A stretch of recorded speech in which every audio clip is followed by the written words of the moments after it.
الحمد للہ وکفا والصلاة والسلام علی عبادہ الذین اصطفا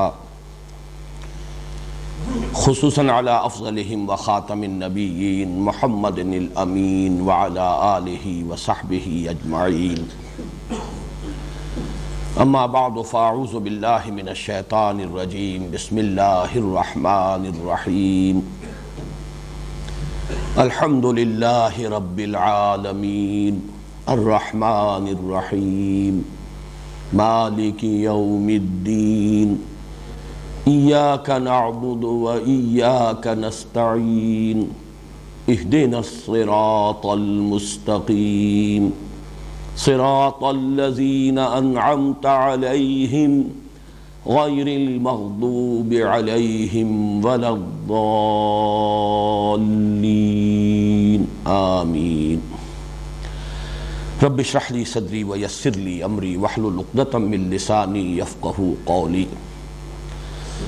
اللہم ربنا الہمنا رشدنا واعذنا من شرور انفسنا اللہم ارنا الحق حقا وارزقنا اتباعہ وارنا الباطل باطلا وارزقنا اجتنابہ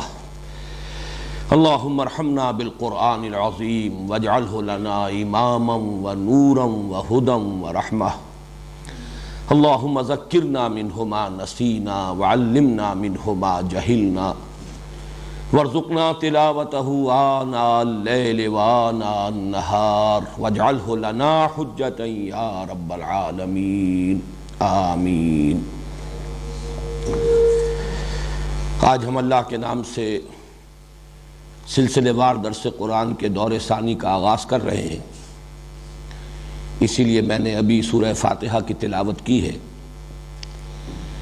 لیکن اس سے قبل کہ میں سورہ فاتحہ کے مضامین کا تجزیہ اور اس کے مفہوم اور معانی پر بات کروں، میں ایک ذاتی وضاحت اور اپنی حیثیت کا تعین آپ حضرات کے سامنے کر دینا چاہتا ہوں۔ ایک جملے میں وہ وضاحت یہ ہے کہ میری حیثیت ہرگز مفسر کی نہیں ہے، بلکہ صرف مبلغ کی ہے۔ اس ضمن میں علامہ اقبال کا وہ مصرع بھی آپ چاہیں تو ذہن میں تازہ کر لیں کہ میں نہ عارف نہ مجدد نہ محدث نہ فقیہ، اگرچہ ان الفاظ میں مفسر کا لفظ شامل نہیں ہے، لیکن بہرحال میں اسی کے حوالے سے عرض کر رہا ہوں کہ میرا دعویٰ ہرگز یہ نہیں ہے کہ میں مفسر ہوں، بلکہ میری حیثیت اصلاً ایک طالب علم قرآن کی ہے اور اس کے مبلغ کی ہے۔ تین اعترافات یہاں بالکل صراحت کے ساتھ وضاحت کے ساتھ کر دینا چاہتا ہوں۔ میں نے نہ علوم عربی کی باضابطہ تحصیل کی ہے، یعنی لغت، نحو، صرف، معانی، بیان، صنائع و بدائع اور ادب جاہلی کا میں باضابطہ طالب علم نہیں رہا۔ اسی طرح میں نے منطق اور فلسفے کی بھی کوئی باضابطہ تحصیل نہیں کی۔ اسی طرح جو علوم دینیہ مشہور ہیں ہمارے ہاں، علم تفسیر، علم حدیث، فقہ، اصول حدیث، پھر یہ کہ علم کلام، میں ان کا بھی باضابطہ اور باقاعدہ طالب علم کبھی نہیں رہا۔ جیسا کہ میں نے عرض کیا، میں اصلاً قرآن حکیم کا طالب علم ہوں، البتہ چونکہ نبی اکرم صلی اللہ علیہ وسلم کا یہ حکم میرے پیش نظر رہا کہ بلغوا عنی ولو آیۃ، پہنچاؤ میری جانب سے خواہ ایک ہی آیت۔ اس حکم میں جو عموم ہے اور جو شدت ہے، در حقیقت وہی چیز ہے کہ جو اس جرأت یا جسارت کی بنیاد بنی کہ جتنا کچھ علم اور فہم حاصل ہوتا گیا اپنے مطالعہ اور تعلم قرآن کے دوران، میں نے یہ سمجھا کہ مجھ پر یہ ذمہ داری ہے، فرض ہے کہ میں اسے دوسروں تک بھی اپنی امکانی حد تک پہنچانے کی سعی کروں۔ چنانچہ میری جو بھی کاوش ہے، جو محنت ہے، جو سعی و جہد ہے، وہ در حقیقت اسی فرمان نبوی کی تمثیل امر میں ہے۔ اس ضمن میں بعض کچھ تاریخی واقعات اور حقائق بھی میں ریکارڈ پر لے آنا چاہتا ہوں۔ سن 66 میں جب میں نے یہاں لاہور میں، سن 65 کے اواخر میں یہاں منتقل ہو گیا تھا، لیکن یہ کہ اصلاً دروس قرآن کے جو حلقے میں نے قائم کیے وہ سن 66 سے، لیکن بہت سے میرے ساتھیوں کے علم میں ہوگا کہ میں نے اس کے لیے درس قرآن کا لفظ بھی استعمال نہیں کیا تھا، بلکہ کافی طویل عرصے تک میں نے اس کے لیے عنوان اختیار کیا تھا حلقہ ہائے مطالعہ قرآن۔ وہ مختلف مقامات پر اس شہر کی مختلف آبادیوں میں وہ حلقے قائم تھے، اگرچہ بعد میں نے پھر لفظ درس قرآن اختیار کر لیا، اور اس کی دو وجوہات ہیں۔ ایک تو یہ کہ حلقہ ہائے مطالعہ قرآن یہ ایک طویل عبارت بنتی ہے، بڑی طویل ترکیب بنتی ہے، پھر عام فہم نہیں ہے۔ ثانیاً یہ کہ مطالعہ قرآن کا حلقہ تو اصل میں ایسا ہونا چاہیے جس میں باہم مذاکرہ ہو، آپس میں گفتگو ہو، مبادلہ خیالات ہو، کچھ سمجھیں کچھ سمجھائیں۔ یہ انداز چونکہ نہیں ہوتا، یہ تو یک طرفہ ایک بیان ہے، لہذا اس کے لیے وہ لفظ موضوع نہیں تھا، مجبوراً میں نے کچھ عرصے کے بعد درس قرآن کی اصطلاح استعمال کر لی۔ اس کے علاوہ اس عرصے کے دوران بہت سے حضرات نے مجھ سے یہ نہ صرف سوال کیا کہ کیا آپ نے کوئی تفسیر لکھی ہے، بلکہ بہت اصرار کے ساتھ یہ فرمائش کی کہ آپ تفسیر ضرور لکھیے۔ جو بھی متاثر ہوا، جس نے بھی سمجھا کہ درس قرآن کا یہ اسلوب جو ہے یہ اس زمانے کے تقاضوں کو پورا کرتا ہے اور ذہنوں کو اس سے آسودگی اور اطمینان حاصل ہوتا ہے، تو خواہش ظاہر کی انہوں نے فطری طور پر کہ آپ تفسیر لکھیں۔ میرا جواب ہمیشہ یہ رہا کہ نمبر ایک، میں اس کا اہل نہیں، میرا یہ مقام نہیں، میں مفسر نہیں، اور نمبر دو یہ کہ تفسیریں بہت ہیں، میرے نزدیک اس دور کے بھی تقاضے پورے ہو گئے ہیں، لوگوں نے جو کام کیا ہے وہ کفایت کرتا ہے۔ میری جو کاوش ہے اور میری جو محنت ہے وہ یہ ہے کہ تفسیروں کے پڑھنے والے لوگ پیدا ہو جائیں۔ تفسیریں لکھی ہوئی ہیں، رکھی ہوئی ہیں، لیکن ان کی طرف رجوع نہیں ہے، وہ جذبہ پیدا ہو جائے، طلب پیدا ہو جائے، لوگ اس کے لیے وقت صرف کرنے کے لیے آمادہ ہو جائے، ایک علمی ذوق پیدا ہو جائے۔ میری ساری قد و کاوش جو ہے اس کا اصل ہدف یہ ہے، ورنہ تفسیروں کی میرے نزدیک کوئی کمی نہیں ہے۔ اس سے بھی آگے بڑھ کر میں یاد دلا رہا ہوں،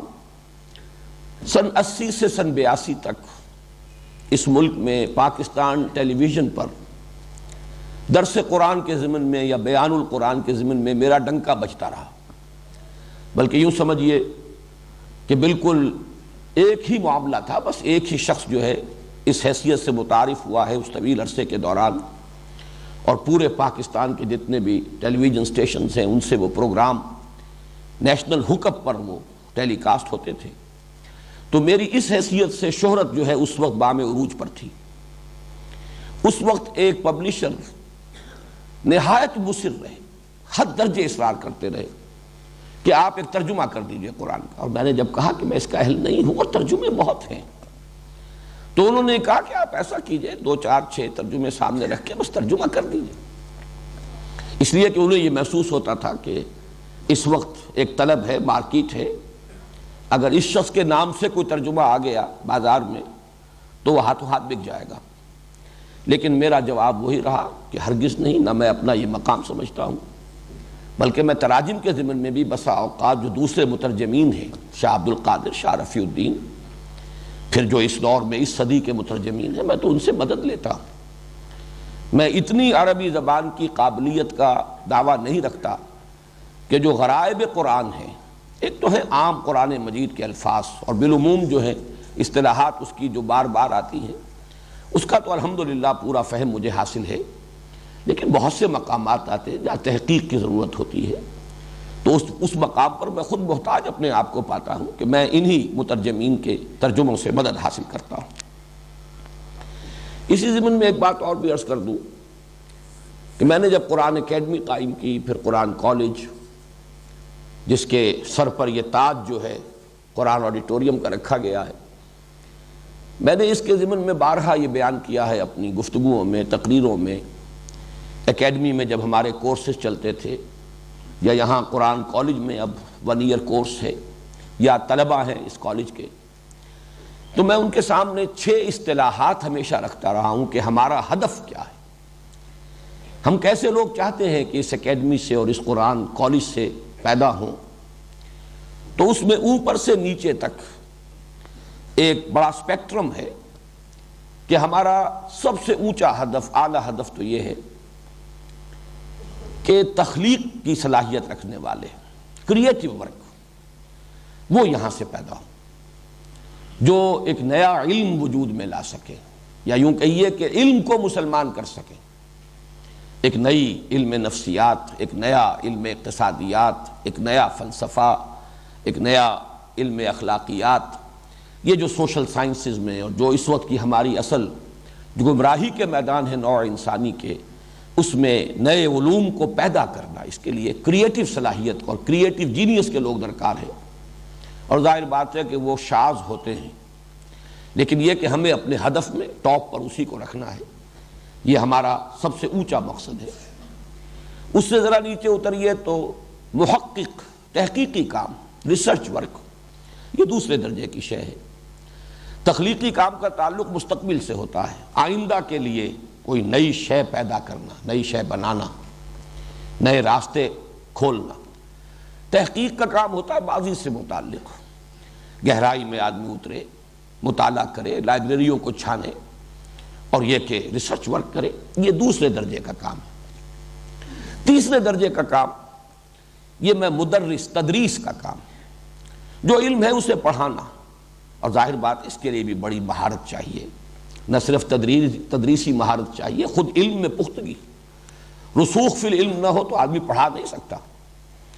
واعظ کہہ سکتا ہے، عام تقریر کر سکتا ہے، لیکن کلاس روم ٹیچنگ جسے کہا جائے، جہاں وہ لوگ بیٹھے ہوئے ہوں کہ جو خود درجہ بدرجہ ترقی کرتے ہوئے ایک خاص سطح تک آ گئے ہوں، جن کا اپنا ایک ذہنی معیار ہو،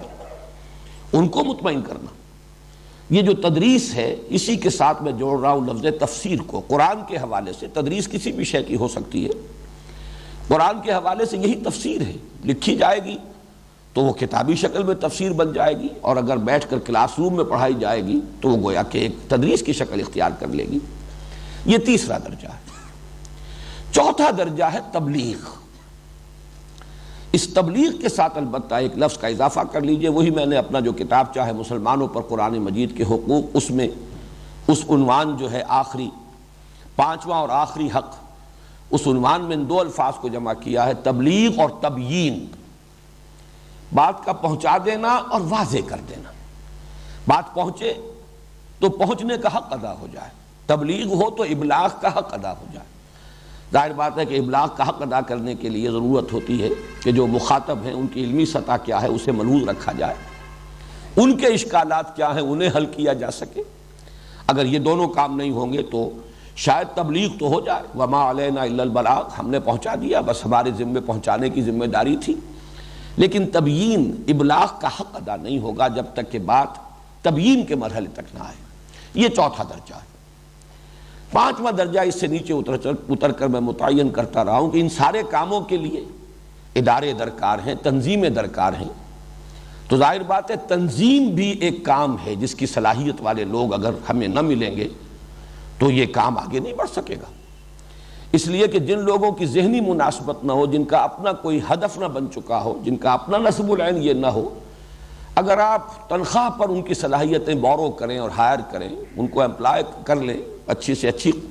سیلری دے کر، تب بھی وہ ایسے اداروں کا کام نہیں کر سکیں گے، انہیں آرگنائز نہیں کر سکیں۔ تو جو لوگ بھی اس کالج سے، اکیڈمی سے گزرے، پھر جن کو اس کے مقصد کے ساتھ مناسبت پیدا ہو جائے،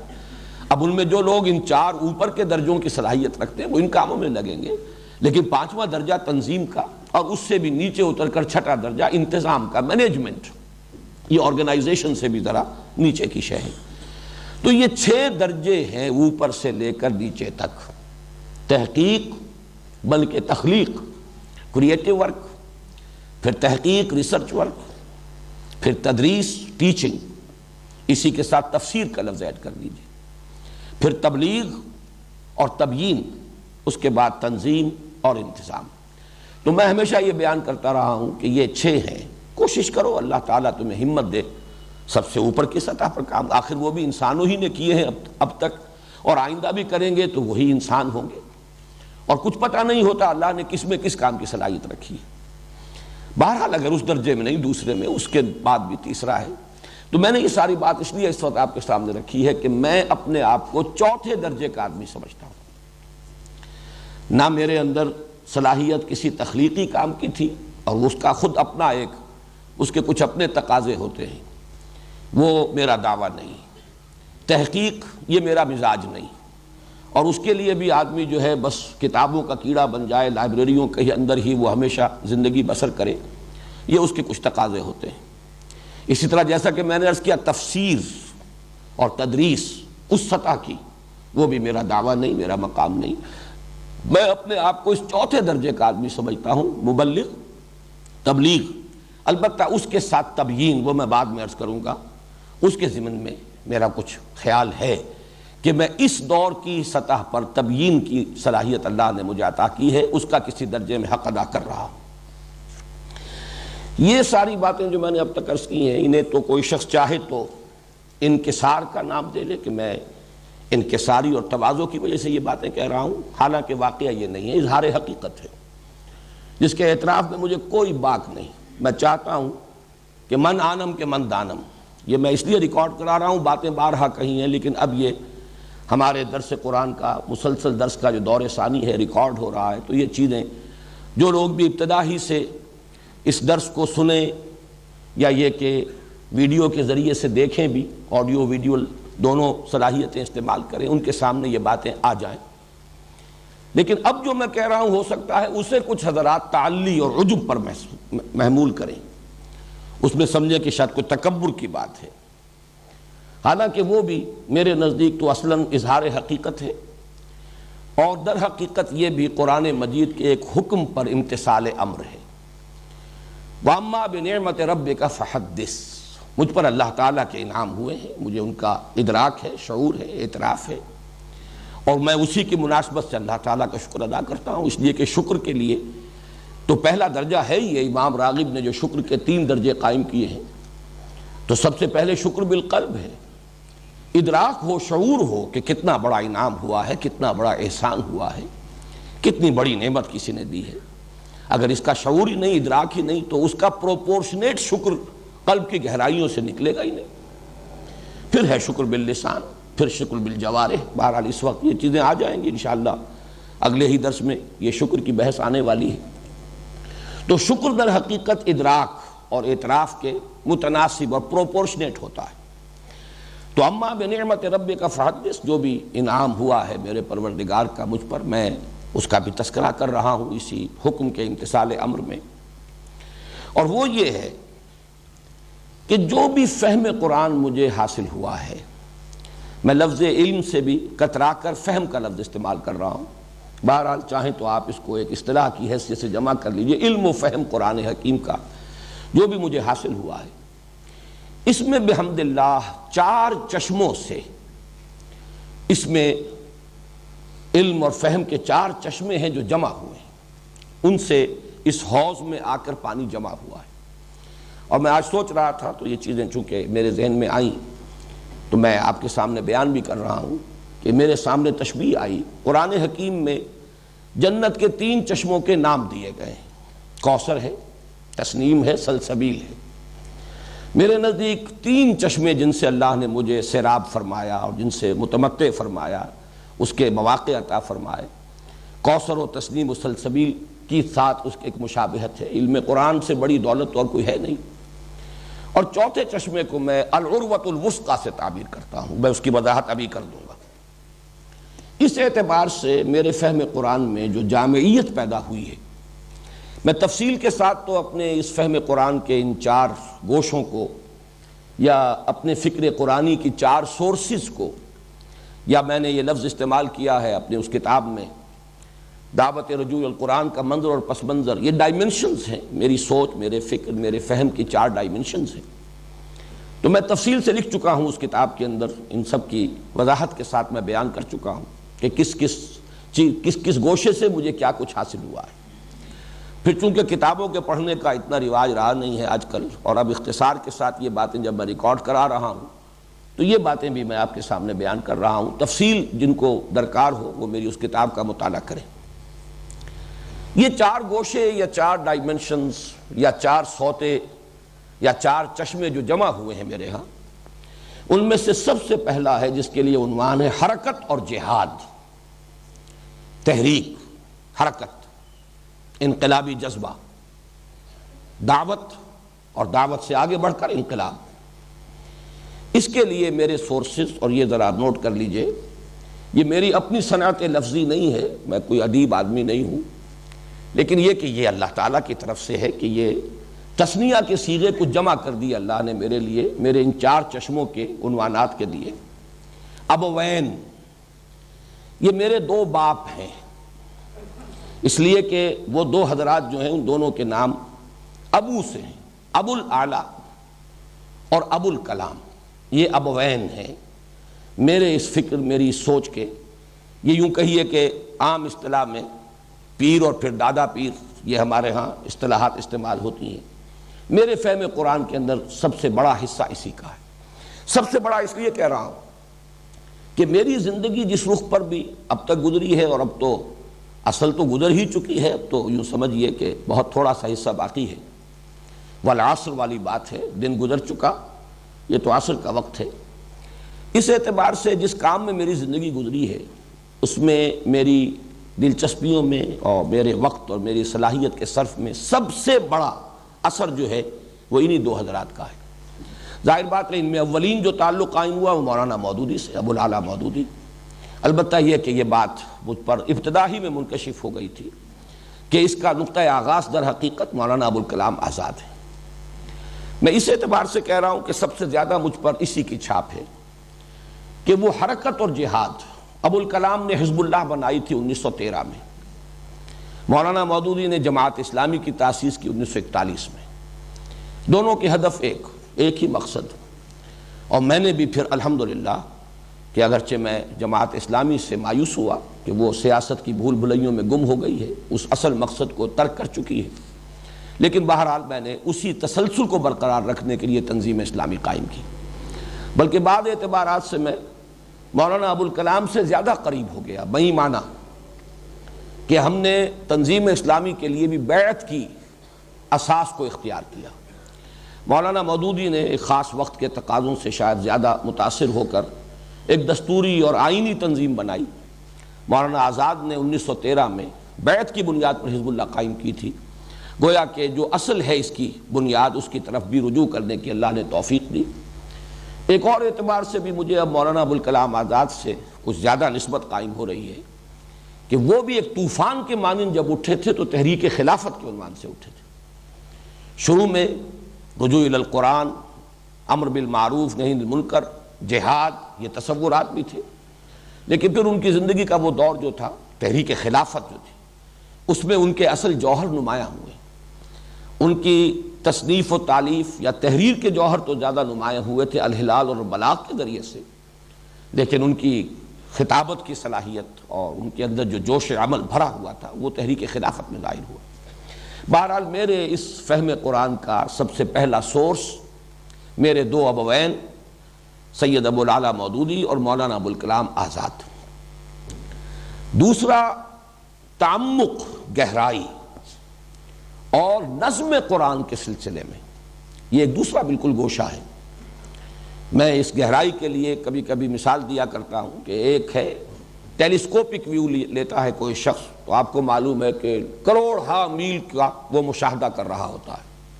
اس کا جو اس وقت رینج ہوتا ہے مشاہدے کا کروڑوں میل۔ ایک مائکروسکوپ پر ایک نقطے کے اوپر فوکس کر کے جب مائکروسکوپ جو ہے وہ وہاں پر جما دی جاتی ہے، اس کا لینس فوکس کر دیا جاتا ہے، تو پھر اسے اس کے اندر جو بھی عجائب و غرائب ہیں وہ نظر آتے ہیں۔ تو قرآن کا بھی ایک انداز یہ ہے کہ اس کا ایک برڈز آئی ویو، اس کا ایک جنرل ورلڈ ویو، اور پھر اس کے لیے بھی برڈز آئی ویو، ایک یہ انداز ہے، اور یہ بھی ضروری ہے، ورنہ ہو سکتا ہے کہ ایک آدمی بڑی باریکیوں ہی کے اندر الجھ کر رہ جائے اور بڑی بڑی حقیقتیں اس کی نگاہ سے اوجھل ہو جائیں، بڑے بڑے حقائق کی طرف سے ذہول ہو جائے اور بال کی کھال اتارنے میں ایک شخص اپنی زندگی گزار دے۔ تو الحمدللہ کہ جہاں پہلی سورس میں وہ ایک وسعت ہے، وسعت اور حرکت، یہ دوسری سورس تعمق، گہرائی، فوکس کرنا اور اسی میں پھر نظم قرآن کے جو بہت سے پہلو ہیں وہ نمایاں ہوئے ہیں۔ یہاں بھی ہی این، یہ لفظ میں خود وضع کر رہا ہوں اس لیے کہ مولانا اصلاحی اور مولانا فراحی یہ دو اسی نام کی مشابہت سے، جیسے ابو کے مناسبت سے میں نے ابوین کہا ہے، تو یہ ہی این یہ میری دوسری سورس ہے، نظم قرآن،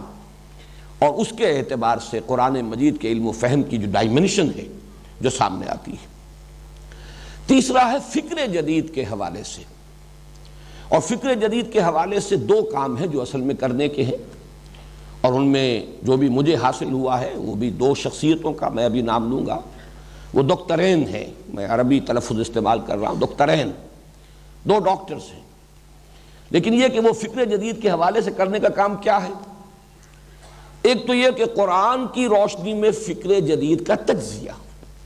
اس میں کیا صحیح ہے کیا غلط ہے، اس لیے کہ اس کو ٹوٹل ریجیکٹ کر دینا بھی یہ بھی محرومی ہے، اس لیے کہ اس میں یقیناً بہت سے موتی موجود ہیں، انسانی فکر کا ارتقاء ہوا ہے، انسانی علم کا ارتقاء ہوا ہے، جہاں سائنٹیفک ارتقاء ہوا ہے وہاں سوشل ایولیوشن کا پروسیس بھی جاری رہا ہے۔ ان چیزوں کو جب تک انکارپوریٹ نہیں کیا جائے گا اس وقت جس فکر کی ہم بنیاد ڈال رہے ہیں تو محرومی ہوگی، وہ ایسے ہی ہوگا جیسے کہ وقت کے تقاضے کو پورا کرنے سے قاصر رہے گا۔ اس اعتبار سے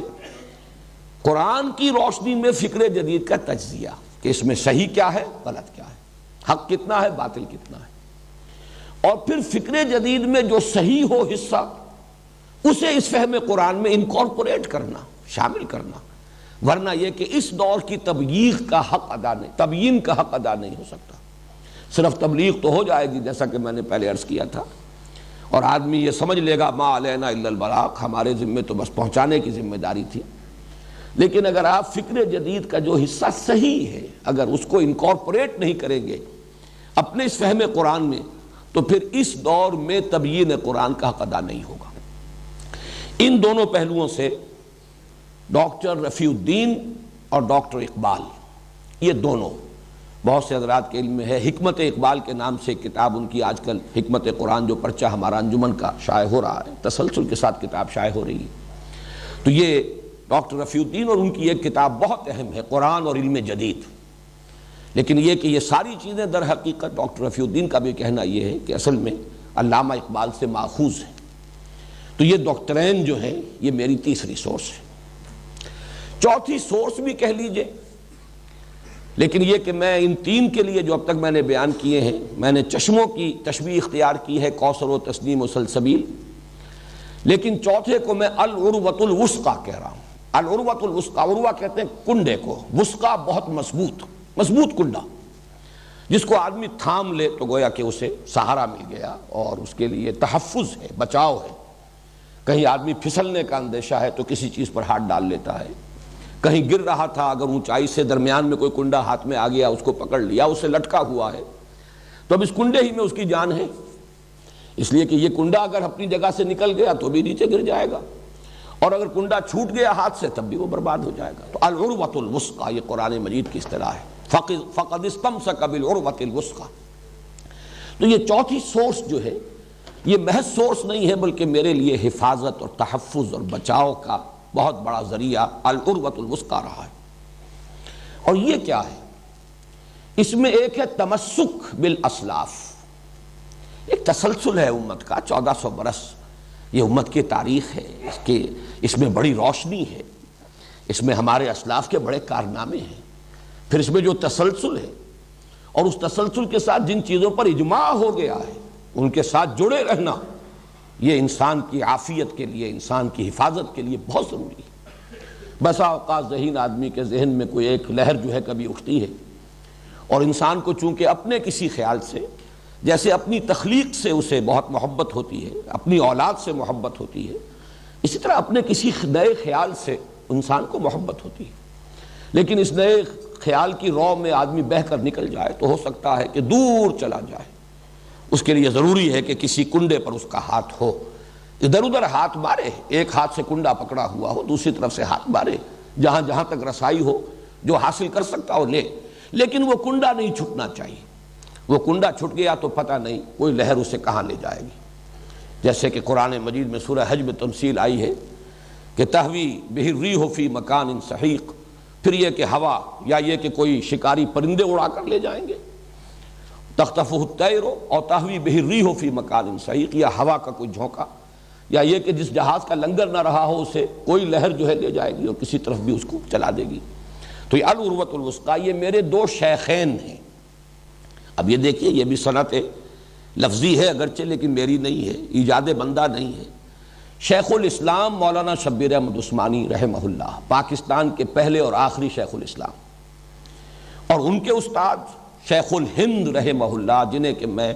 14ویں صدی کا سب سے بڑا مجدد سمجھتا ہوں، 14ویں صدی ہجری کا۔ یہ شیخین ہیں، شیخ الہند کا ترجمہ اور علامہ شبیر احمد عثمانی شیخ الاسلام، ان کے حواشی،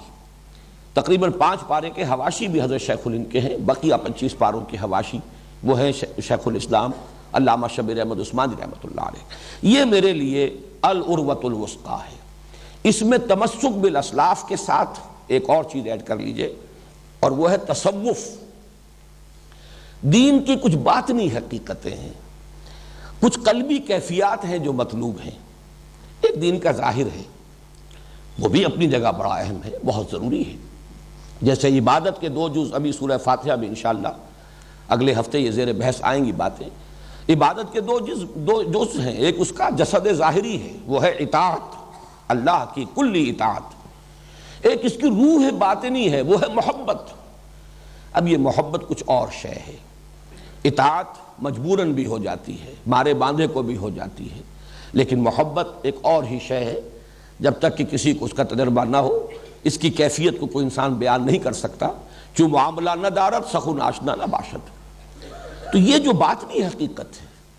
اور یہ جو چاشنی ہے ان دین کے اس پہلو کی،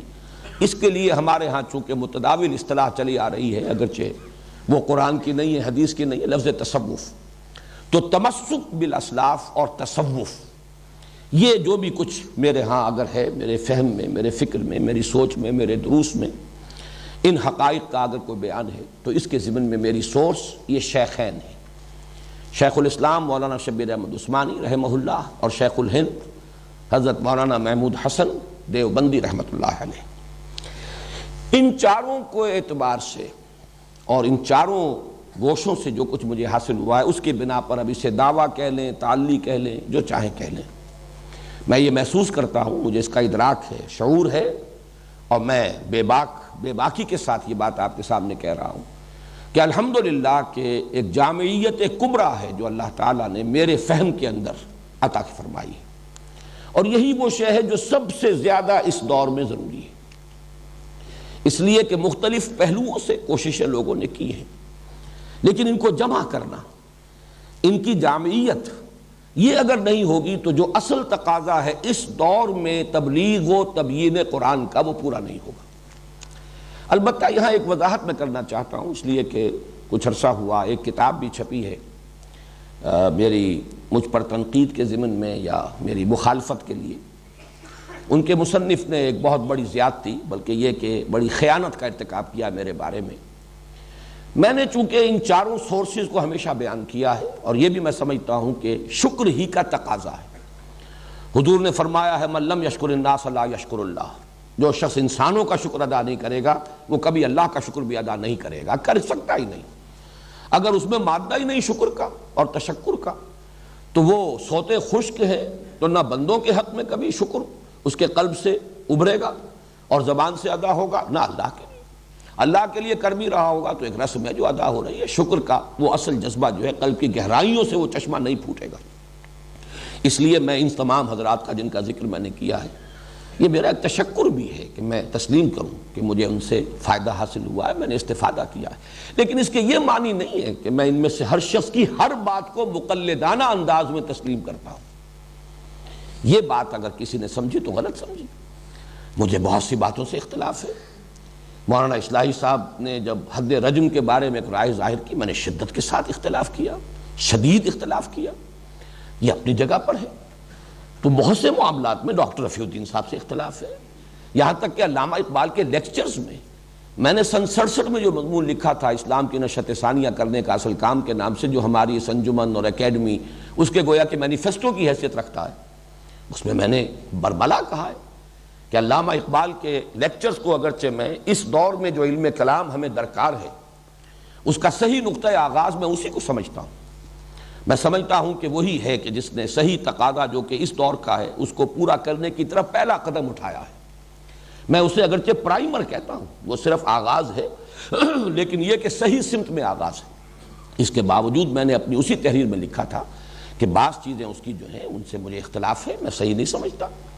اجتہاد کے بارے میں جو باتیں کہی ہیں، اسی طرح علم کلام کی اپنی ایک کوتاہی ہوتی ہے. یہ چونکہ جدید علم کلام کی ایک کوشش ہے، لہذا یہ کئی جگہ پر دین کی صحیح تعبیر جو ہے اور ایمانی حقائق کی صحیح تعبیر جو ہے اس کا حق ادا نہیں کرتی، بلکہ یہ کہ پیچھے رہ گئی ہے. اور اس میں بہت سی چیزیں جو ہیں بنیادی طور پر علمی اعتبار سے جو ہمارے بنیادی ایمانیات ہیں اور اعتقادات ہیں ان سے بھی ٹکراتی ہیں. یہ اپنی جگہ پر ہے. کوئی شخص بھی ہمارے لیے، بڑے سے بڑا انسان بھی، ایسا نہیں ہے کہ ہم اس کے مقلد محض بن کر رہ جائیں اور بس کسی ایک لکیر کے فقیر بن کر رہ جائیں. تو اسی طریقے سے ڈاکٹر رفیع الدین کی باتیں ہیں، ان سے بھی اختلاف ہے. بہت سے مقامات پر میں مولانا شبیر احمد عثمانی کی رائے سے بھی اختلاف کرتا ہوں، اگرچہ اس میں وہ مسائل اتنے تفصیل سے زیر بحث آئے نہیں ہیں کہ جن میں اختلاف کی گنجائش ہو. یہ تو گویا کہ خلاصہ ہے ہمارے اسلاف نے جو کچھ حاصل کیا ہے قرآن سے اس کا. لیکن یہ کہ بہرحال یہ بات سامنے رہنی چاہیے کہ میں ان سب کو اگر اپنا سورس معین کر رہا ہوں تو اس کا مطلب یہ نہیں ہے کہ ان کی ہر بات کی میں تصویب کر رہا ہوں اور ان کی ہر بات میری طرف منسوب کی جا سکتی ہے. ایک کتاب جس کا میں حوالہ دے رہا ہوں ابھی، وہ لکھی گئی ہے اور اس میں وہ ساری چیزیں جو ہیں میرے سر تھوپ دی گئی، حتیٰ کہ مولانا اصلاحی صاحب کا جو رجم کا معاملہ وہ بھی میرے سر تھوپ دیا گیا. چونکہ اس نے مانا ہے کہ وہ میری سورس ہے تو گویا کہ ان کی تمام باتیں جو ہیں وہ انہی کی باتیں شمار ہوئی. تو میں نے صرف چاہا کہ اس کی بھی وضاحت کر دوں کہ میں نے استفادہ کیا ہے، لیکن یہ استفادہ اس طرح نہیں ہے کہ آنکھیں بند کر کے اور اندھے بہرے ہو کر استفادہ کیا اور تقلید عامہ کا استفادہ نہیں ہے. میں نے وہاں سے چیزیں لی ہیں اور یہ بھی ہے الحمدللہ کہ اگرچہ ان میں سے بعض حضرات کے ساتھ حسن ظن کسی خاص پہلو سے مجروح ہوتا رہا، لیکن اس کے یہ معنی نہیں ہوئے کہ میں نے فکر قرآنی کے ضمن میں ان سے استفادہ کیا تھا اور میری اس سوچ اور فہم میں جو ڈائمنشن ان کے حوالے سے اضافہ ہوا تھا ڈائمنشن کا، میں اسے تج دوں. اس لیے کہ فکر علیحدہ شے ہے اور کسی انسان کی اپنی شخصی اس کی روش، اس کا طرز عمل یہ بالکل علیحدہ شے ہے. جس کے ضمن میں علامہ اقبال کو میں فکر اسلامی کا اس دور میں مجدد مانتا ہوں، اس کے باوجود میں یہ تسلیم کرتا ہوں کہ علمی عملی اعتبار سے وہ بہت پیچھے تھے. ان پہلوؤں سے ہمیں اس بات کی کوشش کرنی چاہیے کہ اپنے دل کو کھلا رکھیں، اپنے ذہن کو وسیع رکھیں، جہاں جو چیز ہے اس کو مانیں، جو شے نہیں ہے اس کا بھی ادراک ہونا چاہیے، اس کو بھی انسان تسلیم کرے. بہرحال یہ تو میرے اس فہم قرآن کے 4 گوشے یا 4 سورسز ہیں جو میں نے آپ کے سامنے رکھی. اس پر مزید اللہ تعالیٰ کی جو عنایات مجھ پر ہوئی ہیں اب میں ان کا تذکرہ کر رہا ہوں. سب سے پہلی عنایت تو یہی ہے اور سب سے بڑی کہ اللہ نے ایسے حالات پیدا کیے کہ میرا یہ پینورامک ویو بن سکا. بالکل بچپن میں علامہ اقبال کی شاعری سے ایک مناسبت قائم ہوئی، ایک ملی جذبہ پیدا ہوا. پھر مولانا مودودی کی تصانیف سے، یوں سمجھیے کہ اپنے ہائی اسکول کے آخری دور ہی سے مولانا ابوالکلام آزاد کی بھی بعض تحریریں اسی وقت میرے علم میں آ چکی تھی. مقالات ابوالکلام ان کا میں نے مطالعہ کیا ہے اپنے ہائی اسکول کے دوران. مولانا مودودی کی کتابیں پڑھی ہیں. پھر یہ کہ ان کی ساری تصانیف، اب ظاہر بات ہے کہ یہ ایک ڈائمنشن ہے جو ایڈ ہوئی ہے. پھر مولانا اصلاحی صاحب کا معاملہ اور ان کے ذریعے سے مولانا فراہی تک رسائی. یہ اگر اس کا موقع نہ ہوتا، جماعت اسلامی میں بہت سے لوگ ہیں جنہیں مولانا اصلاحی صاحب کی تحریریں بڑی روکھی پھیکی نظر آتی تھیں. مولانا مودودی کا انداز بہت ایک سلیس انداز، بات کو کھولنا اور جدید تعلیم یافتہ لوگوں کی ذہنی سطح کے قریب آ کر بات کرنا، اس میں جو ہے وہ ایک سلاست ہے، بہت ہی سادگی ہے، وہ خود ایک طرز انشاء کے موجد ہے. مولانا اصلاحی صاحب کے ہاں وہ بات نہیں ہے، اس میں چونکہ علمی گہرائی ہوتی تھی اور اس لیے زبان میں بھی ثقالت تھی. لیکن الحمدللہ کہ اسی زمانے میں، طالب علمی کے زمانے میں مجھے اللہ تعالیٰ نے وہ مناسبت عطا فرمائی. میں نے ان کی ساری کتابیں پڑھی، مجھے دلچسپی ہوئی اور آج تک بھی میں ان کی 2 کتابیں جو ہیں ان کا احسان مند ہوں کہ ہمیشہ تذکرہ کرتا ہوں، دعوت دین اور اس کا طریقہ کار اور مبادی تدبر قرآن. یہ نام میرا رکھا ہوا ہے، پہلے وہ کتاب چھپتی تھی تدبر قرآن کے نام سے. پھر جب میں نے تدبر قرآن کی تفسیر تدبر قرآن کی پہلی جلد شائع کی ہے تو پھر اس کتاب کو میں نے ہی نام دے دیا تھا مبادی تدبر قرآن. یہ دونوں کتابیں جو ہیں میرے اس جو بھی فہم قرآن مجھے حاصل ہوا ہے اس میں ایک بہت بڑے سورس کی حیثیت رکھتی ہیں۔ پھر یہ کہ شیخین کے ساتھ بھی میرا رابطہ طالب علمی کے زمانے میں ہو گیا۔ یہ تفسیر یا جس کو حواشی کہا جاتا ہے مولانا عثمانی کے فوائد عثمانی، یہ اسی زمانے میں جبکہ میں میڈیکل کالج کا طالب علم تھا، کراچی کے کچھ سیٹھوں نے، کچھ کاروباری حضرات، تاجر حضرات، انہوں نے ایک اعتبار سے تو سرقہ کیا تھا، علمی سرقہ کہہ لیجئے، نیت چوری کی نہیں تھی، کوئی ان کے اپنے منافع کمانے کا نہیں تھا، لیکن یہ اصل میں ترجمہ جو ہے شیخ الہند کا اور حواشی جو ہے مولانا شبیر احمد عثمانی کے، یہ اخبار مدینہ بجنور، اس کے پاس اس کے تمام حقوق تھے۔ اب یہ کہ ہندوستان سے یہ تفسیر یہاں پہنچے تو کیسے پہنچے، پھر ان کے اپنے حالات جو ہیں اتنے خراب ہو چکے تھے، معیار طباعت کو بھی ہندوستان کے حالات جو ہو گئے مسلمانوں کے پارٹیشن کے وقت اور اس کے فوراً بعد، تو کوئی آسان کام نہیں تھا، تو پھر کچھ تاجروں نے ان کی اجازت لیے بغیر، اس معنی میں وہ سرقہ تھا، ان کی اجازت لیے بغیر اس تفسیر کی بڑی اعلیٰ کتابت کروائی اور اسے ہانگ کانگ سے طبع کرایا، بہت موٹے کاغذ پر بہت عمدہ طباعت کے ساتھ یہ آئی، اور انہوں نے اسے مفت تقسیم کیا تھا، اگرچہ بعد میں پھر وہ مختلف اداروں کو جب نسخے دے دیے گئے، 100 نسخے ان کو اور 200 ان کو، ان اداروں نے پھر اسے فروخت بھی کیا۔ چنانچہ میں اپنے میڈیکل کالج کے دوسرے، تیسرے، چوتھے سال کے دوران میں نے 100 تو نہیں ہوں گے لیکن 100 کے آس پاس ہی ہوں گے نسخے جو خریدے اور دوستوں کو یا تو خریدوائے یا اپنی طرف سے دیے۔ وہ 5 روپے سے لے کر 30 روپے تک مجھے یاد ہے رینج، شروع میں وہ 5 روپے میں نسخہ مل جاتا تھا اور اس کے بعد آخری جو تھا وہ 30 روپے میں۔ بہرحال اس سے جو اللہ تعالیٰ نے حالات ایسا پیدا کر دیے، میں تو ظاہر بات ہے کہ یہ چیزیں بائی چوائس تو نہیں ہوتی، یہ انسان کے اپنے اختیار میں نہیں ہے کہ اس طریقے سے ایسے حالات بنتے چلے گئے، اور اس کے بعد پھر یہ کہ ڈاکٹر رفیع الدین اور خاص طور پر پروفیسر یوسف سلیم چشتی، ان سے جو روابط قائم ہوئے، ان کے حوالے سے علامہ اقبال کے فکر کی جو خاص طور پر فارسی میں جو ان کا فلسفہ ہے اور فکر ہے اس سے آشنائی ہوئی، تو یہ اللہ کا فضل اور کرم ہے، اسی کی طرف سے یہ حالات ہوتے ہیں۔ لہذا سب سے بڑی تو یہی مجھ پر اللہ کی عنایت ہے۔ میں اس کے لیے عرض کروں گا کہ قرآن مجید میں جیسے کہ سورہ بنی اسرائیل میں آیا ہے حضور سے خطاب کر کے، ان فضلہ کان علیک کبیرا، اے نبی آپ پر اللہ کا بہت بڑا فضل ہوا ہے۔ تو اس کا ایک عکس، چاہے وہ ادنا عکس ہے، میں سمجھتا ہوں کہ مجھ پر بھی اللہ تعالیٰ کا یہ کرم ہوا ہے کہ یہ کیفیات اور حالات ایسے ہو گئے کہ میں ان تمام گوشوں سے واقف ہوا۔ مزید جو اس پر ہے وہ اللہ نے جو میرا مزاج بنایا ہے، یہ بھی اسی کی عطا ہے، اسی کے دین ہے، اس میں انسان خود اپنے مزاج کا بنانے والا نہیں ہے۔ اس میں 2 چیزیں جو ہیں، یہ بات میں شاید آج پہلی مرتبہ اتنی وضاحت سے عرض کر رہا ہوں کہ یہ بھی اس میں ایڈ ہو جائے، کہ ایک ذہن مجھے منطقی عطا کیا۔ میں نے منطق کبھی پڑھی نہیں ہے، لیکن منطق کا پڑھنا اور اس کو یاد کر لینا اور ہے، اور ذہن کا منطقی ہونا از خود یہ اور شے۔ اللہ نے مجھے منطقی ذہن عطا کیا، اور نمبر 2 فلسفیانہ مزاج عطا کیا۔ میں فلسفے کا بھی باضابطہ طالب علم کبھی نہیں رہا، لیکن ایک ذوق ہوتا ہے، ایک مزاج ہوتا ہے۔ میں ذرا اس کا ایک مزید وضاحت کر دوں۔ منطق اصل میں نام ہے تحلیل اور تجزیے کا، اگرچہ استقرائی منطق بھی، یہ بھی منطق ہی کی ایک شاخ شمار ہوتی ہے، لیکن اصل منطق جو ہے جس کا کہ یوں سمجھیے کہ سکہ رواں رہا اور دور دورہ رہا، وہ تو استخراجی منطق ہے۔ میں آج سے یہ طے کی گفتگو بس اب اختتام کو پہنچ رہی ہے، تو میں عرض کر رہا تھا کہ اللہ تعالیٰ کی دین، اس کی عطا، اس کا جو فضل مجھ پر ہوا ہے کہ ذہن منطقی اور مزاج فلسفیانہ۔ مراد کیا ہے؟ منطق در حقیقت نام ہے تجزیے کا اور تحلیل کا، کسی چیز کا تجزیہ کر کے، اس کی تحلیل کر کے اس کے اجزاء کو سمجھنا، اور فلسفیانہ ذہن مزاج نام ہے اس کا کہ چیزوں کو جمع کر کے ایک حقیقت کلی کا ادراک کرنے کی کوشش کرنا۔ فلسفہ نام ہی اس کا ہے۔ سائنس کے مقابلے میں جب فلسفہ ہم بولتے ہیں، ایک طبیعیات اور ایک ما بعد الطبیعیات، ما بعد الطبیعیات در حقیقت اس کائنات کے کلی حقائق سے بحث کرتی ہے۔ وجود کیا ہے، اس کا آغاز کیا ہے، اس کا اختتام کیا ہے، زندگی کیا ہے، انسان کیا ہے، خیر کیا ہے، شر کیا ہے۔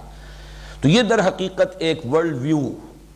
ایک جامع تصور جو ہے وہ آدمی مرتب کرتا ہے۔ تو جہاں منطق جو ہے وہ تحلیل اور تجزیے کا نام ہے، وہاں فلسفے میں تالیف اور جمع و تالیف، جمع کرنا اور اس سے ایک ورلڈ ویو بنانے کی کوشش کرنا۔ تو یہ مزاج میرا ہے، اگرچہ نہ میں منطق کا طالب علم رہا اور نہ فلسفے کا طالب علم رہا، لیکن یہ اللہ کی دین ہے۔ تو وہ 4 سورسز سے جو کچھ مجھے حاصل ہوا ہے، معاملہ صرف یہ نہیں ہے کہ میں صرف اسے نقل کر رہا ہوں، صرف اسے بیان کر رہا ہوں، میں نے اس میں جمع و تالیف کی ہے، میں نے ان گوشوں کو جمع کیا ہے، آپس میں ان کو انٹر کنیکٹ کیا ہے، ان میں ربط قائم کیا ہے۔ یہ اللہ تعالیٰ کا فضل ہے، اور یہی وجہ ہے کہ جو قبول عام حاصل ہوا ہے، درس قرآن جس درجے یہاں مقبول رہا، اتوار کی صبح کا جو درس ہوتا تھا جبکہ اتوار کی چھٹی ہوتی تھی، وہ درس جو ہے شاید اس طرح کا درس پوری دنیا میں اس زمانے میں کہیں نہ رہا ہو، اس کے چرچے ہوئے ہیں، اس کا شہرہ ہوا ہے۔ پھر یہ کہ جس طریقے سے آج کیسٹس جو ہیں وہ مقبول ہیں، اور لاکھوں کی تعداد میں کونے کونے میں جہاں بھی کوئی اردو بولنے والے لوگ ہیں، سمجھنے والے لوگ ہیں، وہ کیسٹ پہنچ چکے ہیں۔ یہ سب اسی لیے ہے کہ وہ محسوس کرتے ہیں کہ اس دور کے تقاضوں کے مطابق ایک ابلاغ، اس کی تبیین، اس کا کسی درجے میں حق ادا ہوتا ہے۔ چنانچہ میرے شدید ترین ناقدین نے بھی، میں نے یہ چیزیں نقل بھی کی ہیں اپنے اس کتاب میں، دعوت رجوع القرآن کا منظر اور پس منظر، انہوں نے بھی یہ اعتراف کیا ہے کہ تمہارے درس سے ہر شخص کچھ نہ کچھ لے کر ضرور اٹھتا ہے، یعنی مختلف مزاج کے لوگ آتے ہیں، لیکن یہ کہ مختلف مزاج کے لوگوں کو کچھ نہ کچھ ملتا ہے، انہیں کچھ غذا ملتی ہے۔ ظاہر ہے کہ اگر ملے نہ تو پھر دوبارہ کو پلٹ کر نہیں آئے گا، کوئی نہ کوئی ذہنی ہم آہنگی ہوتی ہے، کوئی انسان کو محسوس ہوتا ہے کہ مجھے کچھ ملا ہے، کوئی مناسبت قائم ہوتی ہے، کوئی فائدہ نظر آتا ہے، تبھی آدمی پلٹ کر آتا ہے، ورنہ کون اپنا وقت، آج کی دنیا میں جو سب سے قیمتی شے ہے وہ تو وقت ہے، سب سے زیادہ جس کی سکیرسٹی ہے، جس کا فقدان ہے، جس کی کمیابی اور نایابی ہے، وہ تو فرصت ہے۔ اس اعتبار سے اگر لوگ یہ وقت صرف کرتے ہیں تو اسی لیے کرتے ہیں کہ وہ محسوس کرتے ہیں کہ کچھ ملتا ہے، کچھ حاصل ہوتا ہے۔ ذالک فضل اللہ یؤتیہ من یشاء، جیسا کہ میں نے عرض کیا تھا کہ اس کو تعلی پر بھی محمول کریں، مجھے اعتراض نہیں ہوگا، اس سے دعویٰ اور ادعا کہیں تو بھی میں آپ سے اس پہ الجھوں گا نہیں،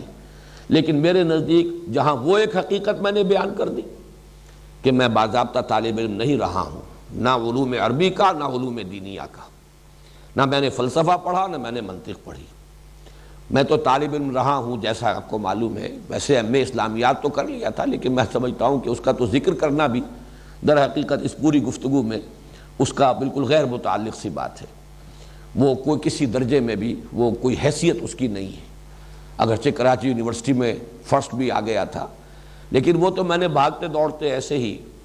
صرف یہ کہ بغیر کچھ پڑھے لکھے، سوائے اس کے کہ فقہ کی ایک کتاب تو میں نے کچھ دن پڑھی ہے، لیکن باقی یہ کہ اس کے لیے کبھی کچھ پڑھنے لکھنے کا معاملہ نہیں ہوا۔ یہ چیزیں تو ہمارے ہاں علم اس درجے گر چکا ہے، علم کی سطح اتنی گر چکی ہے کہ یہ جو کچھ آج کل کی ڈگریاں ہیں ان کا میں تذکرہ بھی نہیں کرنا چاہتا، لیکن میری اصل تعلیم جو تھی وہ تو ظاہر بات ہے کہ کچھ سائنس کی تھی، کچھ پھر طب کی تھی۔ بہرحال یہ میں نے اپنے ایک ذاتی حیثیت کا تعین جو ہے میں نے ضروری سمجھا کہ اب جو ہم یہ درس قرآن سلسلے وار شروع کر رہے ہیں تو میں اس بات کو ریکارڈ پر لے آؤں۔ اب آئیے سورہ فاتحہ۔ سورہ فاتحہ کے ضمن میں بھی آج صرف ابتدائی تمہیدی مباحث پورے ہو سکیں گے، پھر اس سورہ مبارکہ کے 3 حصے ہیں جن میں سے ہم کوشش کریں گے کہ ایک حصہ کل پورا پڑھ لیں، بقیہ 2 حصے اگلے ہفتے کی 2 نشستوں میں مکمل ہوں گے۔ سب سے پہلی بحث جو ہے اس کے تعارفی یا تمہیدی مباحث میں سے وہ ہے کہ یہ قرآن حکیم کی پہلی صورت ہے، اور یہ پہلی صورت ہونا دونوں اعتبارات سے، مصحف کی پہلی صورت تو ہے ہی، سبھی جانتے ہیں، اسی اعتبار سے اس کا نام ہے الفاتحہ۔ فتح کہتے ہیں کھولنے کو، فتح یفتح کھولنا، مفتاح کہتے ہیں کنجی کو جس سے تالا کھل جائے، چابی۔ الفاتحہ کھولنے والی، یعنی دی اوپننگ سورہ آف دی قرآن۔ یہ انگریزی کا لفظ زیادہ اس کی مناسبت کو ظاہر کر رہا ہے، فاتحہ کی اوپننگ سورہ۔ تو یہ در حقیقت قرآن مجید کی، مصحف کی تو پہلی صورت ہے ہی، لیکن یہ نوٹ کر لیجئے کہ ترتیب نزولی میں بھی پہلی مکمل صورت جو حضور پر نازل ہوئی وہ یہی ہے۔ اگرچہ وہ ترتیب نزولی کا میں عرض کر چکا ہوں تمہیدی مباحث میں، تعارف قرآن میں، کہ پورے یقین اور جزم کے ساتھ اور حتمی طور پر کہنا تو بہت مشکل ہے، اختلافی آراء موجود ہیں، لیکن تقریباً اجماع ہے اس پر کہ سورہ فاتحہ سے قبل صرف متفرق آیات نازل ہوئی ہیں، جو سورہ علق کے آغاز میں ہیں 5 آیات بالاتفاق، جو سورہ نون کی شروع میں ہے، سورہ قلم بھی اس کا نام ہے، 7 آیات، سورہ مزمل کی ابتدائی 7 آیات، سورہ مدثر کی ابتدائی 7 آیات، اور پھر مکمل سورت جو پوری نازل ہوئی وہ یہ سورہ فاتحہ ہے، اور یہ بھی آپ کو معلوم ہے کہ 7 ہی آیات پر مشتمل ہے، اس پر اگرچہ گفتگو بعد میں ہوگی۔ تو پہلی سورت ہونا اس سورہ مبارکہ کا دونوں اعتبارات سے ہو گیا، ایک یہ کہ یہ مصحف کی پہلی سورت ہے، اور نمبر 2 یہ کہ سب سے پہلی مکمل سورت جو حضور صلی اللہ علیہ وسلم پر نازل ہوئی وہ سورہ فاتحہ ہے۔ دوسری بحث ہے اس کے نام، جیسا کہ میں نے اس سے پہلے بھی بیان کیا ہے، عربوں کا ایک خاص ذوق تھا نام رکھنا کثرت سے، جس چیز سے محبت ہو جائے اس کے بہت سے نام ہوں گے، اس کی ایک ایک ادا، اس کا ایک ایک وصف، اس کی ایک ایک صفت کے حوالے سے اس کے نام بناتے چلے جانا۔ چنانچہ اس سورہ مبارکہ کے بھی متعدد نام ہے، بلکہ متعدد کا لفظ تو ہلکا ہے۔ علامہ جلال الدین سیوطی نے 25 نام جو ہیں الاتقان فی علوم القرآن میں جمع کیے، ان میں سے جو موٹے موٹے ہیں وہ میں آپ کو بتا دیتا ہوں۔ الفاتحہ کو تو اس کے اسم علم ہونے کی حیثیت حاصل ہے، اس کا نام اگر لیا جائے گا جو بالکل ایکسکلوسیو ہے وہ ہے سورۃ الفاتحہ، میں بیان کر چکا ہوں وہ اس اعتبار سے بھی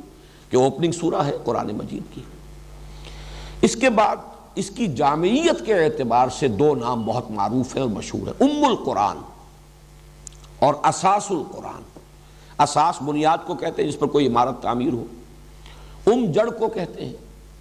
تو والدہ کے لیے بھی یہ لفظ اسی اعتبار سے آتا ہے، ولادت ہوتی ہے اولاد کی اسی سے، تو یہ کا لفظ جو ہے ام القرآن یعنی جڑ بنیاد جو ہے قرآن مجید کی وہ سورہ فاتحہ ہے۔ پھر ایک حدیث میں اس کے 2 الفاظ آئے ہیں، وہ حدیث ابھی ہم پڑھیں گے بھی، السبع المثانی اور القرآن العظیم، یہ خود اپنی جگہ پر ایک مکمل قرآن ہے، یعنی اس سورہ مبارکہ کی عظمت کو ظاہر کرنے کے لیے، اور چونکہ یہ الفاظ خود محمد الرسول اللہ صلی اللہ علیہ وسلم نے استعمال فرمائے ہیں، ابھی ذرا ٹھہر جاؤ میں بعد میں کروں، تو السبع المثانی 7 دہرائی جانے والیاں، بار بار پڑھی جانے والیاں 7 آیات، اور القرآن العظیم یہ بھی اس کا ایک نام ہے، یہ خود اپنی جگہ ایک مکمل قرآن ہے اور عظمت والا قرآن ہے۔ پھر جو اس کے مضامین ہیں اور پھر اس کے جو مختلف اجزاء ہیں اس کے اعتبار سے سورۃ الحمد، سورۃ الشکر، سورۃ الصلاح، سورۃ السؤال، سورۃ المناجات، یہ مختلف نام ہیں۔ الکافیہ، الشافیہ اور الشفاء، الوافیہ، الراقیہ، راقیہ رقی کہتے ہیں جھاڑ پھونک کر یہ کچھ پڑھنے کو، یہ سورہ فاتحہ جو ہے یہ اس اعتبار سے بھی اس کو مسلسل پڑھ کر کئی بار اگر پھونکا جائے، یہ بھی چیزیں ہیں کہ جو ثابت ہیں اور ان کے اندر ہمارے اسلاف کا یہ تعامل رہا ہے۔ تو شافیہ شفا دینے والی، الشفا بھی اس کا نام ہے، سورۃ الشفا اور شافیہ۔ الکافیہ، یہ کافیہ بھی کفایت کرنے والی، یعنی یہ کہ مضامین قرآن اور اس کی حکمت اور فلسفے کو اپنے اندر سمو لینے والی اور اس کا احاطہ کرنے والی۔ الوافیہ، پورا کر دینے والی، یہ بھی اس کی جامعیت کے اعتبار سے۔ تو یہ ہیں چند نام جو میں نے آپ کو بتائے۔ ویسے علامہ جلال الدین سیوطی رحمہ اللہ نے 25 نام اس کے، اور انہوں نے لکھا بھی ہے کہ میں نے بڑی محنت سے جمع کیے، لیکن یہ کہ ان کی اہمیت نہیں ہے، یہ تو بس وہی ایک ذوق جو ہے عربوں کا کہ جس شے سے محبت ہو، جس کی عظمت کا نقش قلب پر ہو، پھر اس کے نام وہ متعدد اور کثرت کے ساتھ رکھنا، یہ ان کا ذوق ہے۔ تیسری بحث ہے فضیلت کی، اب وہ ذرا حدیث لگا دو یہاں۔ اس کے لیے حضرت ابو ہریرہ رضی اللہ تعالی عنہ سے ایک حدیث مروی ہے، اور یہ جامع ترمذی میں بھی موجود ہے۔ میں نہیں کہہ سکتا کہ آپ میں سے کتنے حضرات اس کو پڑھ سکیں گے، لیکن بہرحال جو بھی پڑھ سکتے ہوں میں چاہتا ہوں کہ اس حدیث کو تو پورا لفظ بلفظ آپ لوگ پڑھ لیں۔ عن ابی ہریرہ ان رسول اللہ صلی اللہ علیہ وسلم قال لابی بن کعب، حضرت ابو ہریرہ سے مروی ہے کہ حضور صلی اللہ علیہ وسلم نے حضرت ابی بن کعب سے فرمایا۔ یہ ابی بن کعب جو ہے یہ انصاری صحابی ہیں، اور ان کا ایک خاص درجہ یہ ہے کہ حضور نے ان کے بارے میں بھی افعل التفضیل کا صیغہ استعمال کیا ہے، کہ یہ اقرؤہم ابی بن کعب، میرے صحابہ میں سب سے بڑا قاری، اور قاری جو ہے ظاہر بات ہے کہ اس وقت محض اس قرات کے معنی میں نہیں تھا جس معنی میں کہ آج کل ہم استعمال کرتے ہیں، عالم ہونا بھی اس کا لازم تھا معاملہ، اس لیے کہ ان کی اپنی زبان تھی، اس میں جو قرآن کا سب سے بڑا قاری تھا گویا کہ وہ قرآن کا سب سے بڑا عالم بھی تھا۔ یہ بعض صحابہ کے لیے افضل التفصیل کے صیغے آئے ہیں، جیسے کہ ارحم امتی بے امتی ابو بکر، اشدہم فی امر اللہ عمر، احیاہم یا اکثرہم حیاء عثمان، اقواہم علی، اعلمہم بالحلال والحرام معاذ بن جبل، اصدقہم لہجۃ ابو ذر۔ اسی طریقے سے نوٹ کر لیجئے کہ اقرؤہم ابی بن کعب رضی اللہ تعالی عنہ۔ تو ان سے حضور نے ایک سوال کیا، اتحب ان اعلمک سورۃ لم ینزل فی التوراۃ ولا فی الانجیل ولا فی الزبور ولا فی القرآن مثلھا، اے ابی کیا میں تمہیں وہ سورت نہ سکھاؤں جس کی مثل، جس کی نظیر نہ تورات میں نازل ہوئی، نہ زبور میں، نہ انجیل میں، نہ قرآن میں۔ مراد یہ ہے کہ قرآن میں بھی وہ منفرد ہے، اس کی عظمت والی صورت اور کوئی نہیں، اس کی سی عظمت والی صورت، یہ بے نظیر اور بے مثل صورت ہے، اس کی نظیر، اس کے مثل نہ قرآن میں، نہ تورات میں، نہ انجیل میں، نہ زبور۔ قال نعم یا رسول اللہ،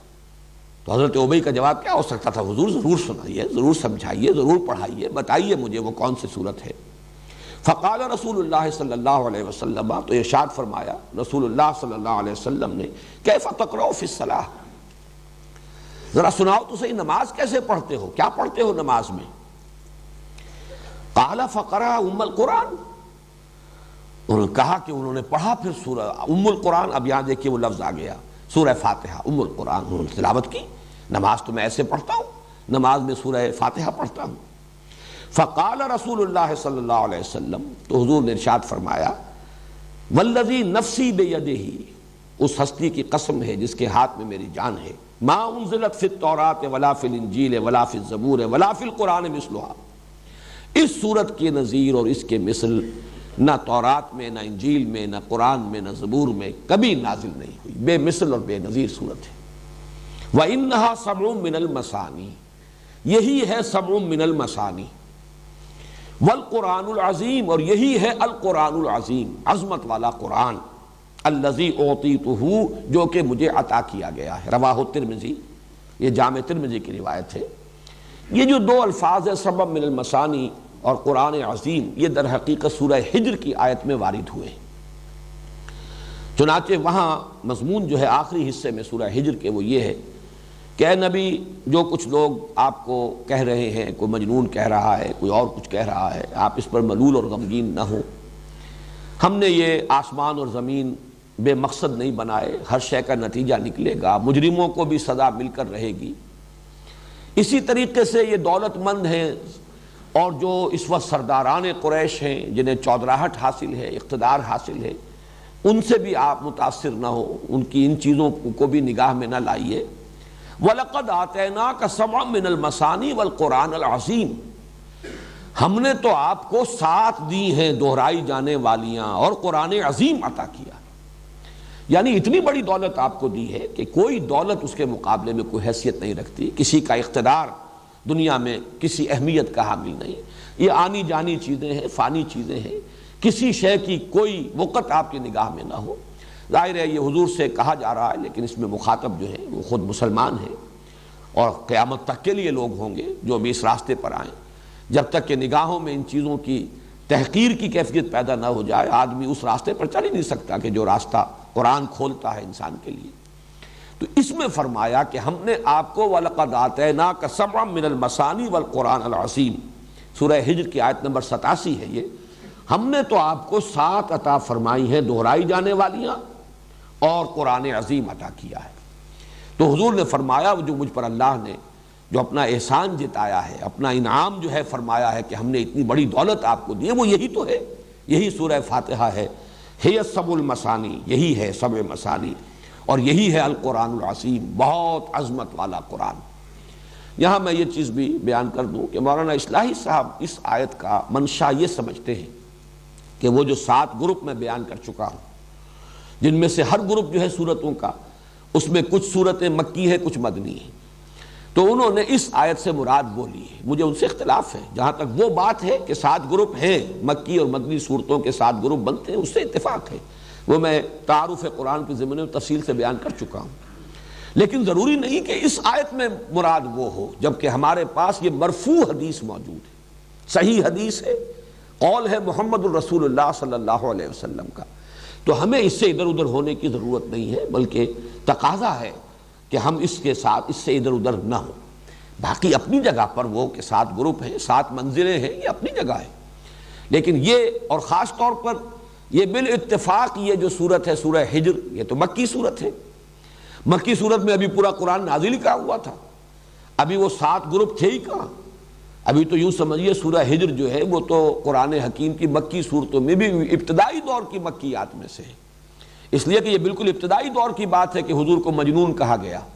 بعد میں تو کسی نے مجنون نہیں کہا، پھر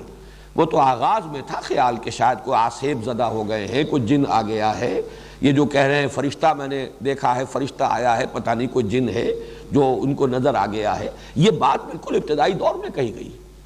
بعد میں یہ باتیں نہیں رہی۔ اس اعتبار سے اس وقت وہ کہاں تھا قرآن اور کہاں اس کے وہ 7 گروپ، اس اعتبار سے ہمیں، اور میرے لیے تو اصول یہ ہے کہ جہاں ہمیں مرفوع حدیث صحیح مل جائے اس سے ادھر ادھر ہونا در حقیقت اپنے آپ کو فتنے کے خطرے میں مبتلا کرنا ہے۔ تمسک بالاسلاف جو میں نے آج کہا ہے اس میں جڑے رہنا،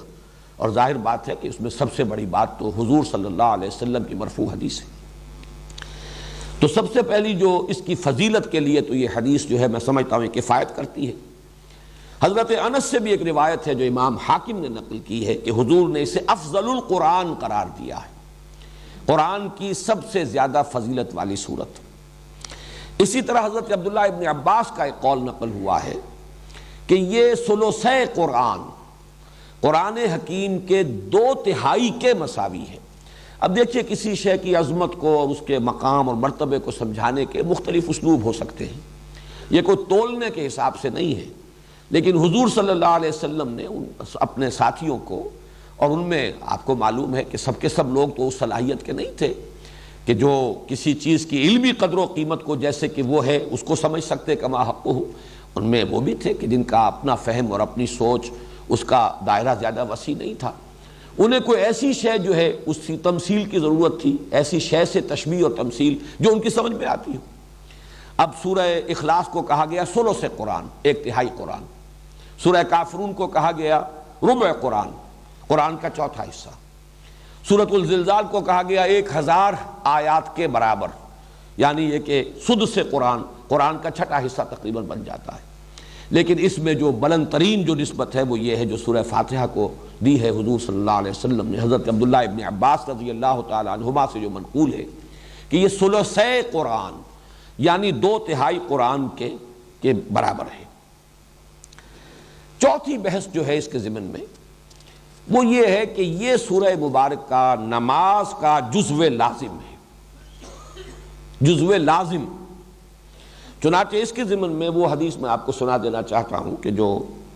بخاری میں بھی ہے، مسلم میں بھی ہے، ترمذی میں، ابو داؤد میں، نسائی میں وغیرہم، یوں سمجھیے کہ محدثین نے سب نے اس کو تسلیم کیا ہے، اور یہ حضرت عبادہ ابن صامت سے ہے رضی اللہ تعالی عنہ۔ وہ فرماتے ہیں کہ حضور نے ارشاد فرمایا لا صلاۃ لمن لم یقرأ بفاتحۃ الکتاب، اس شخص کی کوئی نماز نہیں جو فاتحۃ الکتاب یعنی سورہ فاتحہ نہیں پڑھتا، اس کی کوئی نماز نہیں۔ اس کا یہ مفہوم تو متفق علیہ ہے کہ سورہ فاتحہ نماز کا جزو لازم ہے، البتہ اس کے بعد اختلاف ہے، آیا جماعت کی شکل میں جب نماز ادا کی جائے تو امام کے ساتھ ہر مقتدی کا پڑھنا بھی واجب ہے یا نہیں؟ اس میں 3 آراء ہیں ہمارے ہاں، 2 انتہائی آراء ہیں، ایک درمیانی رائے ہے۔ ایک رائے جو ہمارے ہاں تو بہت ہی معروف ہے، مشہور ہے، اس لیے کہ امام ابو حنیفہ کی رائے ہے، فقہ حنفی کا بڑا اہم مسئلہ ہے، اور ہماری عظیم اکثریت جو ہے آبادی کی وہ حنفی المسلک ہے، تو وہ تو یہ ہے کہ امام کی قرات جب ہو رہی ہے، امام کے ساتھ آپ نماز پڑھ رہے ہیں، تو امام کی قرات ہی آپ کے لیے قرات ہے، آپ کو نماز نہیں پڑھنی۔ مقتدی کے لیے یہ سورہ فاتحہ جو ہے اس کا پڑھنا ضروری نہیں، بلکہ نہ صرف یہ کہ ضروری نہیں بلکہ نہ پڑھنا ضروری ہے۔ یہ انتہائی شدت ہے کہ جو حنفی مسلک میں اس بارے میں ہے، اور مثال وہ دیتے ہیں بڑی، یعنی ایک اعتبار سے تمثیل و تشبیہ کے پہلو سے بہت یعنی معقول تشبیہ ہے کہ جب وفد کی صورت میں کہیں جائیں، کسی بڑی شخصیت کے سامنے پیشی ہو، حاضری ہو، تو کوئی ایک ہوتا ہے جو نمائندہ، وہ گفتگو کرتا ہے، باقی سب لوگ موجود ہوتے ہیں، ان کی موجودگی گویا کہ ایک طرح کی شمولیت ہے، لیکن یہ کہ گفتگو جو ہے، کوئی درخواست پیش کرنی ہے، کوئی مطالبہ رکھنا ہے، تو وہ ایک ان کا نمائندہ پیش کرتا ہے۔ اسی طریقے سے جب امام پڑھ رہا ہے تو گویا کہ مقتدیوں کی طرف سے قرات ہو گئی۔ یعنی یہ مطلب نہیں ہے کہ یہ نماز کا جزو لازم نہیں ہے، صرف یہ ہے کہ جب جماعت کی شکل میں نماز پڑھی جا رہی ہو تو سورہ فاتحہ جب امام نے پڑھ لی تو گویا کہ تمام مقتدیوں کی طرف سے بھی قرات کا حق ادا ہو گیا۔ اس کے بالکل برعکس اور دوسری انتہائی رائے جو ہے وہ امام شافعی کی ہے رحمہ اللہ، کہ جو ظاہر ہے اس کا، ویسے یہ میں عرض کر دوں کہ جو موقف ہے امام ابو حنیفہ کا اور جو حنفی مسلک ہے، اس میں ایک دلیل یہ بھی پیش کی جاتی ہے کہ قرآن حکیم میں یہ حکم ہے، اذا قرئ القرآن فاستمعوا له وانصتوا، جب قرآن پڑھا جائے تو اس کو توجہ سے سنو، پورا دھیان ادھر لگاؤ اور خود خاموش رہو۔ اگرچہ یہ دلیل جو ہے در حقیقت بنتی ہے تیسری رائے کے لیے جو میں بعد میں عرض کروں گا، لیکن اسے بھی جو حنفی المسلک لوگ ہیں وہ اپنے موقف کی دلیل کے طور پر پیش کرتے ہیں۔ اس کے بالکل برعکس ہے، وہ گویا کہ اس حدیث کے جو الفاظ ہیں اس پر مبنی ہے، ظاہر الفاظ لا صلاۃ لمن لم یقرأ بفاتحۃ الکتاب، اور حدیث یقیناً اتنی قوی ہے، اتنی مستند ہے، اپنے سند کے اعتبار سے اتنی اعلیٰ رتبے کی ہے کہ ظاہر بات ہے کہ اس سے اونچا رتبہ تو کوئی اور ہو نہیں سکتا کسی حدیث کا، سند کے اعتبار سے، روایت کے اعتبار سے۔ تو امام شافعی کی رائے یہ ہے کہ ہر نمازی مقتدی بھی پڑھے، پڑھنے کے پھر ان کے ہاں مختلف انداز ہیں، چونکہ حضور کا ایک معمول یہ بھی نقل ہوا ہے کہ آپ جب پڑھتے تھے سورہ فاتحہ جہری رکعت میں بھی، اس کے بعد تھوڑی دیر تک آپ خاموش رہتے تھے، وقفہ ہوتا تھا۔ ہم تو ہماری عادت تو یہ ہے کہ فوراً ہی کوئی جو سورت ملانی ہے یا کچھ قرآن کا حصہ پڑھنا ہے تو سورہ فاتحہ کے بعد اس کو متصل کر لیتے ہیں، لیکن حضور سے یہ ثابت ہے تھوڑا سا وقفہ، اور اس کے دوران گویا کہ مقتدی بھی جلدی سے دہرا لیں اور پڑھ لیں۔ ایک طریقہ تو یہ ہے، اور ایک یہ ہے، اور یہ بھی حضور کے معمول کے ساتھ مناسبت رکھنے والا ہے، کہ آپ نماز میں سورہ فاتحہ پڑھتے تھے تو ہر آیت پر رکتے تھے۔ یہ وقفہ جو ہے یہ گویا کہ کفایت کر جاتا ہے کہ امام نے کہا الحمدللہ رب العالمین، اور اس کے بعد وہ ذرا سا وقفہ دے تاکہ مقتدی بھی الحمدللہ رب العالمین پڑھ لیں، پھر الرحمن الرحیم وقفہ دے تاکہ مقتدی بھی پڑھ لیں۔ بہرحال یہ تو ہوا اس کی جو عملی شکل ہے، لیکن اس وقت میں صرف موقف اور مسلک بیان کر رہا ہوں کہ امام شافعی کا اور شوافع کا اور حنابلہ کا یہ موقف ہے، اور چونکہ امام احمد ابن حنبل شاگرد ہیں امام شافعی کے، تو تسلسل بھی ہے اس میں، یہ ہے کہ ہر مقتدی کے لیے بھی سورہ فاتحہ کا پڑھنا لازم ہے۔ معتدل مسلک ہے امام مالک کا رحمہ اللہ، امام دار الہجرہ، چونکہ وہ امام مدینہ ہے، اس اعتبار سے ان کی بات بہت سے پہلوؤں سے بہت وقیع بھی ہے۔ حدیث کا بھی سب سے پہلا مجموعہ جو ہے موطا امام مالک، یہ گویا کہ اولین مجموعہ ہے جس کو کہ فقہی جو بھی ابواب ہیں ان کی شکل میں مرتب کیا گیا۔ امام مالک کا موقف یہ ہے، اور میں اس کو کوئی باک نہیں سمجھتا اس کے بیان کرنے میں کہ میرا اپنا عمل اس پر ہے، وہ یہ ہے کہ جہری رکعت میں امام کی قرات کو توجہ سے سنو، گویا کہ عمل ہو گیا اس آیت پر، اذا قرئ القرآن فاستمعوا له وانصتوا۔ البتہ سری رکعت ہے، اس میں خود سورہ فاتحہ پڑھو، اس لیے کہ اس وقت آپ سن نہیں رہے۔ لیکن یہ کہ ہمارے ہاں بعض جو مفتی حضرات ہیں، حنفی مفتی حضرات، وہ اس میں بہت شدت سے کام لیتے ہیں کہ فرض کیجئے کوئی رکعت آپ کی چھوٹ گئی تھی، پہلی رکعت رہ گئی تھی، آپ دوسری میں شریک ہوئے، تو اب اگر آپ اپنی رکعت پہلی جو ہے پڑھنے کے لیے، جبکہ باقی نمازی فارغ ہو گئے، سلام پھر چکا، امام سلام پھر چکا، اب آپ کھڑے ہو کر جو رکعت پڑھ رہے ہیں، تو شدت کی انتہا یہ کہ اس رکعت میں بھی سورہ فاتحہ مت پڑھو، صرف اتنی دیر کھڑے رہو جتنی دیر کے سورہ فاتحہ پڑھی جاتی ہے۔ اب یہ چیز جو ہے میرے نزدیک انتہا پسندی والا معاملہ ہے بالکل اس معاملے میں۔ بہرحال درمیانی مسلک یہ ہے، لیکن یہ کہ اس وقت جو کچھ مجھے بیان کرنا تھا یہ میں نے بیان کر دیا، اس لیے کہ یہ عملی مسئلہ ہے، بہت سے حضرات کو اس سے سابقہ پیش آ سکتا ہے۔ لیکن یہ کہ اصل بات جو اس وقت جو میری بحث تھی وہ یہ کہ یہ نماز کا جزو لازم ہے۔ پانچویں بحث یہ ہے کہ جزو لازم نہیں، یہی اصل نماز ہے، یہی صلاۃ ہے۔ اس اعتبار سے ایک حدیث قدسی جو ہے اس کا ذرا رکھو یہاں پر، جو لگا دو اب وہ حدیث قدسی کے جو مسلم شریف میں ہے، صحیح مسلم میں ابو ہریرہ رضی اللہ تعالی عنہ سے مروی ہے۔ ابھی ہم نے جو حدیث پڑھی تھی کہ حضور نے پوچھا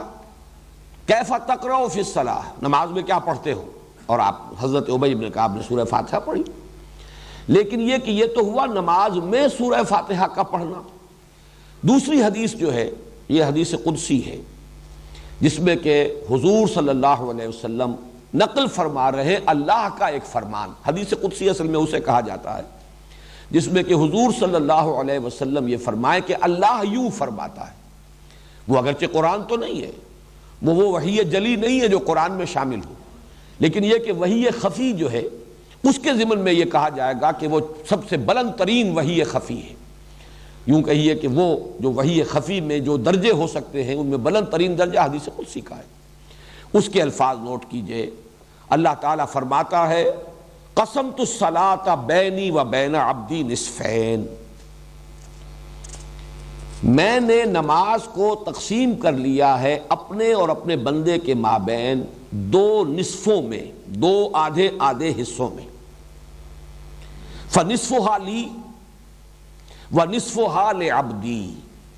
تو اس کا آدھا حصہ تو میرے لیے ہے اور آدھا حصہ آگے وہ بڑھاؤ، نصفها لعبدی، اور اس کا آدھا حصہ میرے بندے کے لیے۔ اور اس کے بعد فرمایا جو نیچے الفاظ ہیں وَلِعَبْدِي مَا سَأَلَ، اور میرے بندے کو مل گیا، میں نے عطا کر دیا، جیسے انگریزی میں کہتے ہیں گرانٹڈ، میں نے بندے کو دیا، وَلِعَبْدِي، میرے بندے کا ہو گیا ما سال جو اس نے مانگا۔ یہاں پہ حدیث قدسی تو ختم ہو جاتی ہے، البتہ پھر حضور صلی اللہ علیہ وسلم، وہ یہاں درج نہیں ہے، بس رہنے دو، حضور نے پھر اس کی وضاحت فرمائی۔ اذا قال العبد الحمد للہ رب العالمین یقول اللہ تعالی حمدنی عبدی، جب بندہ کہتا ہے الحمد للہ رب العالمین تو اللہ فرماتا ہے میرے بندے نے میری حمد کی۔ وَإِذَا قَالَ الْعَبْدُ، اب جب بندہ کہتا ہے الرحمن الرحیم یقول اللہ تعالی، فرماتا ہے اللہ تعالی اثنى علی عبدی، میرے بندے نے میری ثنا کی۔ جب بندہ کہتا ہے مالک یوم الدین قال اللہ تعالی، اللہ فرماتا ہے مجدنی عبدی، میرے بندے نے میری بزرگی بیان کی، میری عظمت بیان کی۔ اب یہ تین چیزیں جو ہے، تین آیات گویا کہ یہ کل کی کل اللہ کے لیے ہوئی، اللہ کی حمد، اللہ کی ثنا، اللہ کی تمجید، تحمید تمجید ثنا اللہ کے لیے۔ جب بندہ کہتا ہے ایاک نعبد و ایاک نستعین، قال اللہ تعالی، اللہ فرماتا ھذا ما بینی و بین عبدی ولعبدی ما سال، یہ میرے اور میرے بندے کے مابین ہے۔ یہاں پر آ کر گویا کہ ایک چیز جڑ گئی ہے، یہ میرے اور میرے بندے کے مابین ہے، اس لیے کہ ایاک نعبد اللہ کے لیے ہے، ایاک نستعین مدد کس کو درکار ہے، بندے کے لیے ہے، عبادت اللہ کے لیے اور مدد بندے کے لیے، استعانت کا رخ بندے کی طرف ہے، عبادت کا رخ اللہ کی طرف ہے۔ لہذا چوتھی آیت کے بارے میں فرمایا ھذا ما بینی و بین عبدی ولعبدی ما سال، اور میرے بندے کے لیے ہے جو اس نے مانگا، اس نے میری مدد چاہی اور میں نے گرانٹ کر دی، گرانٹڈ، میری مدد اس کے شامل حال رہے گی۔ اس کے بعد فرمایا وَإِذَا قَالَ الْعَبْدُ، بندہ کہتا ہے اهْدِنَا الصِّرَاطَ الْمُسْتَقِيمَ صِرَاطَ الَّذِينَ أَنْعَمْتَ عَلَيْهِمْ غَيْرِ الْمَغْضُوبِ عَلَيْهِمْ وَلَا الضَّالِّينَ، قال اللہ تعالی ھذا لعبدی ولعبدی ما سال، یہ کل کا کل میرے بندے کے لیے، اس نے مجھ سے ہدایت طلب کی ہے، اس نے مجھ سے ہدایت مانگی ہے، میں نے اس کو ہدایت دی۔ تو یہ در حقیقت بہترین تجزیہ ہے اس سورہ مبارکہ کا۔ ایک مرتبہ پھر کرو، ایک پلڑا نمایاں کر دو پہلی مرتبہ اور پھر دوسرا پلڑا، اس کو ہم انشاءاللہ تعالی اس کی کچھ فوٹو سٹیٹ بھی نکلوائیں گے اور یہ آپ حضرات کو ہم دے دیں گے بعد میں۔ اس وقت ذرا دوبارہ نوٹ کر لیجئے، دیکھیے ترازو کی شکل میں، اگرچہ ہمارے ایک دوست نے جو آرٹ کی تعلیم امریکہ سے حاصل کر کے آئے ہیں، اس سے زیادہ آرٹسٹک فارم میں بھی بنا دیا ہے اس ترازو کو، لیکن یہ زیادہ سمجھ میں آنے والی بات شاید عام لوگوں کی زیادہ نزدیک ہو. ذرا پہلا پڑھا رکھو نا, ادھر لاؤ. دیکھیے یہ جو ترازو کی ڈنڈی ہے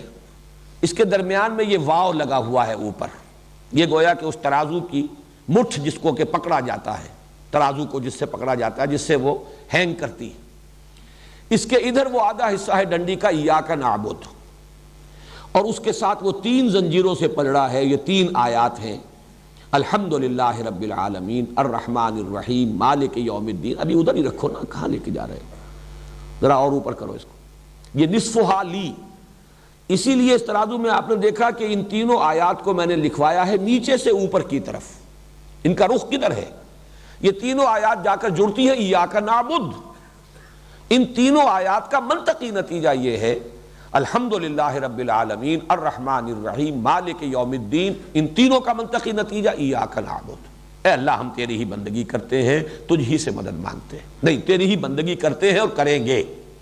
اب دوسرا پڑھنا لاؤ, وَإِيَّاكَ نَسْتَعِينُ, اور ہم تجھ ہی سے مدد چاہتے ہیں اور تجھ ہی سے مدد چاہتے رہیں گے. اس کی پھر آیات میں نے لکھوائی ہیں اوپر سے نیچے کی طرف, اس لیے کہ یہ اس کی تشریح اور تفصیل ہے. اب اهدنا الصراط المستقیم صراط الذین انعمت علیہم غیر المغضوب علیہم ولا الضالین. یہ 3 زنجیریں ہیں جن سے یہ جو استعانت والا پلڑا ہے اور ہدایت طلب کرنے والا پلڑا ایاک نستعین کے ساتھ منسلک ہے. اب دوبارہ غور کیجئے, جو اس کے اوپر عنوان ہم نے قائم کیا ہے حضور کی نقل کردہ حدیث قدسی, اللہ تعالیٰ کا فرمان قسمت الصلاۃ بینی و بین عبدی نصفین, میں نے تقسیم کر دیا ہے نماز کو اپنے اور اپنے بندے کے مابین آدھا آدھا, 2 نصف. اور اس قدر مکمل تقسیم ہے یہ کہ واو درمیان میں ہے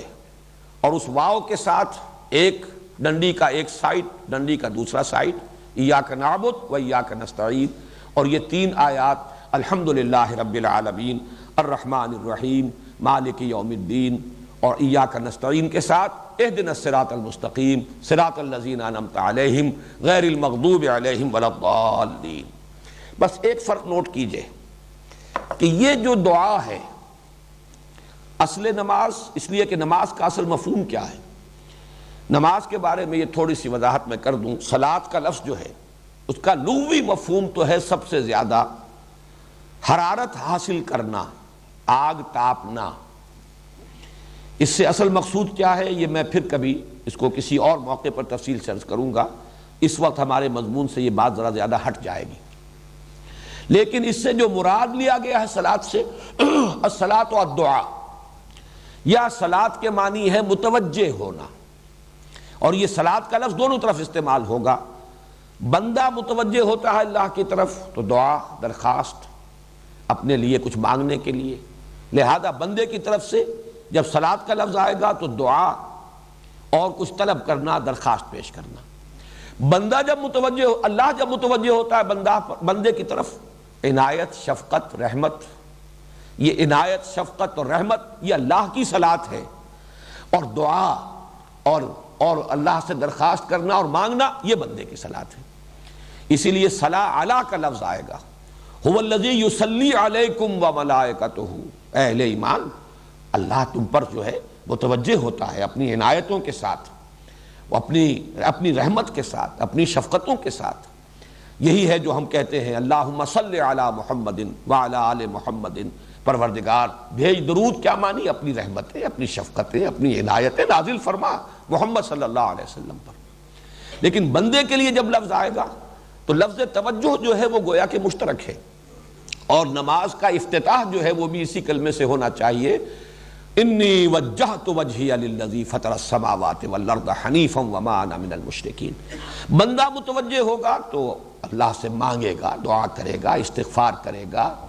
اللہ سے سوال کرے گا. اسی لیے میں نے وہ نام آپ کو گنوائے تھے. یہ سورت جو ہے سورت الدعاء ہے, یہ سورت الصلاۃ ہے, یہ سورت السؤال ہے, یہ سورت المناجات ہے.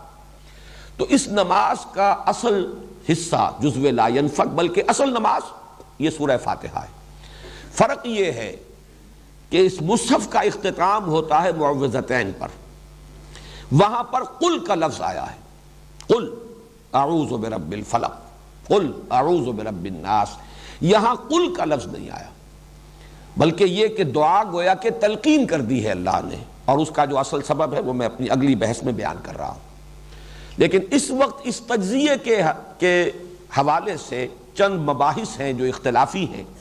ان کو ذرا اچھی طرح سمجھ لیجئے۔ پہلا اختلاف یہ ہے کہ آیت بسم اللہ سورہ فاتحہ کا جز ہے یا نہیں۔ اس میں بھی مدینہ، بصرہ اور شام کے قراء، قرات خود اپنی جگہ پر ایک بہت بڑا فن ہے، ان کی رائے اور امام ابو حنیفہ کی رائے یہ ہے رحمہم اللہ، ان تمام ائمہ قرات پر بھی اللہ کی رحمتیں ہوں، امام ابو حنیفہ پر بھی اللہ کی رحمتیں ہوں، ان کی رائے یہ ہے کہ آیت بسم اللہ صرف سورۃ النمل کا جز ہے، جہاں حضرت سلیمان علیہ السلام نے جو خط لکھا تھا ملکہ سبا کو، اس میں انہو من سلیمان و انہو بسم اللہ الرحمن الرحیم، باقی کسی سورت کا یہ جز نہیں ہے، سورہ فاتحہ کا بھی جز نہیں ہے اور کسی سورت کا جز نہیں ہے، یہ صرف تبرک کے طور پر یا سورتوں میں فصل کرنے کے لیے یہ سورت جو ہے مصحف میں درج کی جاتی ہے، یہ آیت بسم اللہ، لہذا اس کی گنتی بھی نہیں ہوگی، شمار میں بھی اس کو بار بار نہیں لایا جائے گا، اور کسی بھی سورت کا یہ جز نہیں ہے، سوائے سورہ توبہ کے ہر سورت سے پہلے یہ صرف تبرک کے طور پر اور ایک علامت کے طور پر کہ یہاں ایک سورت ختم ہو گئی دوسری سورت شروع ہو رہی ہے تو درمیان میں یہ آیت درج کر دی جاتی ہے، ورنہ یہ کسی بھی سورت کا جز نہیں۔ یہ رائے ہے مدینہ، بصرہ اور شام کے قراء کی، اور یہی رائے ہے امام ابو حنیفہ رحمہ اللہ کی۔ دوسری رائے اس کے بالکل برعکس مکہ اور کوفے کے قراء اور ائمہ اربعہ میں سے امام شافعی کی رائے یہ ہے کہ یہ ہر سورت کی جزو ہے، چنانچہ سورہ فاتحہ میں بھی اس آیت بسم اللہ کو شامل کیا جائے گا۔ یہی وجہ ہے کہ آپ نے دیکھا ہوگا کہ ہمارے ہاں جو مسلک سلفی مسلک ہے اہل حدیث حضرات، وہ جب جہری رکعت میں کوئی امام قرات کرتا ہے تو آیت بسم اللہ کو بھی وہ بلند آواز سے پڑھتا ہے۔ عام طور پر حنفی جو ہے اس کو پڑھتے ہیں شروع کی پہلی رکعت میں، لیکن یہ کہ وہ اخفاء کے ساتھ پڑھتے ہیں، لیکن یہ کہ ان حضرات نے چونکہ وہ اسے سمجھتے ہیں کہ یہ اس سورہ مبارکہ کا جزو لازم ہے، لہذا وہ جب جہری قرات شروع کریں گے تو بسم اللہ الرحمن الرحیم الحمدللہ رب العالمین الرحمن الرحیم، یہ صرف اختلاف جو ہے میں اس لیے بیان کر رہا ہوں کہ اس کی جو اصل بنیاد ہے آپ پر واضح ہو جائے، ورنہ ان چیزوں کی قطعاً کوئی اہمیت نہیں، لیکن یہ کہ علمی طور پر یہ مسئلہ جان لیجئے۔ میری رائے اس میں امام ابو حنیفہ کی رائے کے ساتھ ہے، یہ سورہ فاتحہ کا جز نہیں ہے،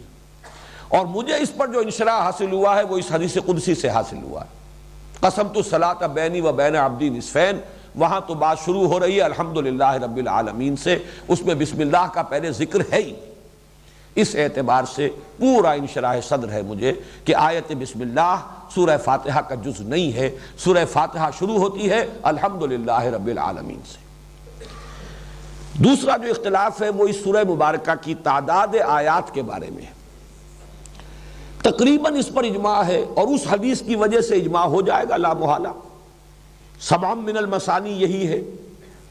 تو جب سبع من المثانی یہ ہے تو 7 آیتیں ہیں اس کی، اس میں کسی شک و شبے کی گنجائش نہیں رہی، لیکن میں آپ کو صرف یہ چونکہ شاذ آراء بھی موجود ہیں لہذا وہ بتا رہا ہوں، بعض لوگوں کے نزدیک 6 آیات بھی ہیں، وہ آخری جو 2 آیات ہم سمجھتے ہیں عام طور پر صراط الذین انعمت علیہم غیر المغضوب علیہم ولا الضالین سے ایک ہی آیت شمار کرتے ہیں، تو گویا کہ اب وہ 7 کی بجائے 6 رہ گئی۔ ان میں سے بعض حضرات وہ ہیں کہ جو ان دونوں آیتوں کو ایک شمار کرتے ہیں لیکن آیت بسم اللہ کو شامل کر لیتے ہیں، پھر 7 ہو گئی۔ آیت بسم اللہ الرحمن الرحیم ایک آیت، اس کے بعد الحمدللہ رب العالمین دوسری آیت، یوں اگر شمار کریں گے تو آخری 2 آیتیں جو ہیں ان کو اگر ایک شمار کر لیا جائے صراط الذین انعمت علیہم غیر المغضوب علیہم ولا الضالین، تو پھر تعداد وہی 7 رہ جائے گی۔ بعض حضرات یہ جو درمیان والی آیت ہے، یہ جو ڈنڈی ہے اس ترازو کی، اور اس میں یہ بات نظر آ رہی ہے کہ یہ 2 مکمل جملوں پر مشتمل ایک آیت ہے، ایاک نعبد مکمل جملہ ہے، ایاک نستعین مکمل جملہ ہے، درمیان میں حرف عطف ہے۔ بعض حضرات اس کو 2 آیتیں شمار کرتے ہیں، اب 2 آیتیں شمار کر کے پھر اس کی تعداد جو ہے 8 بن جائے گی، اور جو حضرات آیت بسم اللہ کو بھی شامل کریں گے اور اس کے بھی 2 آیتیں مانیں گے ان کے نزدیک تعداد 9 چلی جائے گی۔ یہ ہے شاذ آراء، 6 8 9، لیکن تقریباً اجماع ساتھ پر ہے۔ اور میرے نزدیک یہ حدیث قدسی معین کر رہی ہے، یہ دونوں آیتیں جو ہیں، یہ جو درمیان کی چوتھی آیت ھذا ما بینی و بین عبدی، یہ تو در حقیقت انٹر لاکنگ ہے۔ یہ تو یہ لفظ استعمال میں کر رہا ہوں، اگرچہ یہ لفظ اللہ کی ذات کے ساتھ استعمال کرنا مناسب نہیں ہے، تشبیہ سمجھ لیجئے، بلا تشبیہ بلا تمثیل، یہ مصافحہ ہو رہا ہے بندے کا پروردگار کے ساتھ۔ جیسے بیعت ہوتی ہے مصافحہ ہوتا ہے، اور جیسے قرآن مجید میں آیا ہے کہ اے نبی جو لوگ آپ سے بیعت کر رہے ہیں ان الذین یبایعونک انما یبایعون اللہ ید اللہ فوق ایدیہم، جو لوگ آپ سے بیعت کر رہے ہیں حقیقت میں وہ اللہ سے بیعت کر رہے ہیں، اور اللہ کا ہاتھ ان کے ہاتھ کے اوپر ہے، وہ غیر مرئی ہاتھ ہے، نظر نہیں آتا، لیکن یہ کہ در حقیقت یہ مصافحہ ہے بندے کا اپنے رب کے ساتھ، ایاک نعبد و ایاک نستعین، معاہدہ ہے یہ، مصافحہ معاہدہ، یہ در حقیقت یہ ایک ہی وزن پر باب مفعلہ کے یہ مصدر ہے، یہ معاہدہ۔ اسی لیے کس قدر پیارے الفاظ ہیں حدیث قدسی کے، ھذا ما بینی و بین عبدی۔ معاہدے کے اندر دو چیزیں ہوتی ہیں، دو فریق، بندے کا عہد یہ ہے کہ ایاک نعبد، اور اللہ کی طرف سے وعدہ یہ ہے ہدایت میرے ذمے، ان علینا للہدی و ان لنا للآخرۃ والاولی، ہدایت دینا ہمارے ذمے ہے،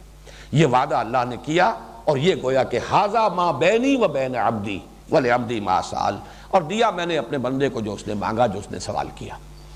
اس اعتبار سے صحیح بات یہی ہے کہ یہ درمیانی آیت ایک ہی ہے، ایاک نعبد و ایاک نستعین، اور تقسیم صحیح اسی طرح ہوتی ہے، پہلی تین آیات، اس سے پہلے آیت بسم اللہ کو شامل کر لیجئے، وہ 4 بن جائیں گی، وہ برابر کے 2 حصوں میں تقسیم ناممکن ہو جائے گی۔ وہ 3 آیتیں ہیں جیسے کہ وہ 3 لڑیوں کی شکل میں نظر آئیں، الحمدللہ رب العالمین الرحمن الرحیم مالک یوم الدین، ایاک نعبد ایاک نستعین اہدنا الصراط المستقیم صراط الذین انعمت علیہم غیر المغضوب علیہم ولا الضالین۔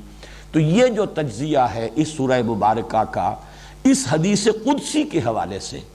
تو بہت سے یہ مختلف فی مسائل، ویسے یہ کہ اس کے لیے دلائل اور استدلال ادھر سے ادھر سے کیے جائیں تو بحث الجھ جائے گی۔ میں سمجھتا ہوں کہ اس حدیث قدسی نے ان تمام مسائل کے حق میں، ان کے ضمن میں قول فیصل ہمیں عطا فرما دیا ہے کہ جس پر پورا انشراح جو ہے ہمیں حاصل ہو سکتا ہے۔ ایک بات اور نوٹ کر لیجئے، میرا تو ارادہ تھا اصل مضمون آج مزید جو ہے شروع کرنے کا، کہ اس کا اصل مضمون ہے کیا۔ یہ تو در حقیقت قرآن مجید کے حکمت اور فلسفے کے لیے جڑ اور بنیاد اور اساس کا درجہ رکھتی ہے۔ ام القرآن کیوں ہے، اساس القرآن کیوں ہے، لیکن یہ کہ اب اس کا وقت آج نہیں ہے، وہ تو انشاءاللہ کل کریں گے، لیکن ایک ذرا اس کا نحوی تجزیہ بھی کر لیجئے۔ پہلی 3 آیات، اگرچہ صرف پہلی آیت میں 2 الفاظ بھی مکمل جملہ بن جاتے ہیں، الحمدللہ، یہ جملہ اسمیہ خبریہ بن گیا، جملہ مکمل ہو گیا، لیکن اس کے بعد پوری 3 آیتیں آپ پڑھ جائیے، یہ اسی کے ساتھ شامل ہوتی چلی جائیں گی، علیحدہ جملہ کوئی نہیں آیا۔ یہ کہا جا سکتا ہے کہ یہ تینوں آیتیں ایک ہی مکمل جملہ بنتی ہیں، الحمدللہ رب العالمین الرحمن الرحیم مالک یوم الدین، کل حمد اللہ کے لیے جو تمام جہانوں کا رب ہے، جو رحمان ہے، جو رحیم ہے، جو جزا و سزا کے دن کا مالک ہے۔ یہ تمام جو آ رہا ہے رب العالمین، یہ بھی اللہ کا بدل ہے یا اللہ کی صفت ہے۔ الرحمن اللہ کی صفت دوم، الرحیم اللہ کی صفت سوم، مالک یوم الدین اللہ کی صفت چہارم، یہ تمام صفات ہیں۔ اصل میں در حقیقت ایک ہی جملہ بنے گا، الحمدللہ رب العالمین الرحمن الرحیم مالک یوم الدین۔ اسی طرح پڑھا جو دوسرا ہے ترازو کا، اس کو لیجئے، اہدنا الصراط المستقیم مکمل جملہ ہے، لیکن اگلی 2 آیتیں اسی کے ساتھ جڑیں گی تو جملہ بنے گا، ورنہ وہ اپنی جگہ پر مکمل جملہ نہیں ہے، وہ اسی کے ساتھ، جیسے کہ میں نے آپ کو سورۃ العصر کے ضمن میں بتایا، سورۃ العصر 3 آیات پر مشتمل ہے، مکمل جملہ درمیانی آیت مکمل جملہ ہے، ان الانسان لفی خسر، لیکن والعصر بھی اس کے ساتھ شامل ہوگا تو معنی دے گا، قسم کھائی جا رہی ہے، قسم کس چیز پر کھائی جا رہی ہے، ان الانسان لفی خسر۔ اور تیسری آیت الا الذین آمنوا وعملوا الصالحات وتواصوا بالحق وتواصوا بالصبر، یہ بھی اس درمیانی آیت کے ساتھ جڑے گا تو اس کا مفہوم نکلے گا۔ استثناء بیان ہو رہا ہے لیکن مستثنیٰ منہ نہ ہو، کس چیز سے مستثنیٰ، تو اس کا کوئی مفہوم معین نہیں ہوتا۔ لہذا ایک ہی جملہ بنا والعصر ان الانسان لفی خسر الا الذین آمنوا وعملوا الصالحات وتواصوا بالحق وتواصوا بالصبر۔ اسی طریقے سے الحمدللہ رب العالمین الرحمن الرحیم مالک یوم الدین ایک جملہ ہے۔ اہدنا الصراط المستقیم، اسی صراط المستقیم کی وضاحت ہو رہی ہے، صراط الذین انعمت علیہم اس کا بدل، غیر المغضوب علیہم ولا الضالین یا انعمت علیہم الذین انعمت علیہم کا بدل، جملہ ایک ہی بنا ہے اہدنا الصراط المستقیم صراط الذین انعمت علیہم غیر المغضوب علیہم ولا الضالین۔ البتہ درمیانی آیت نمبر 4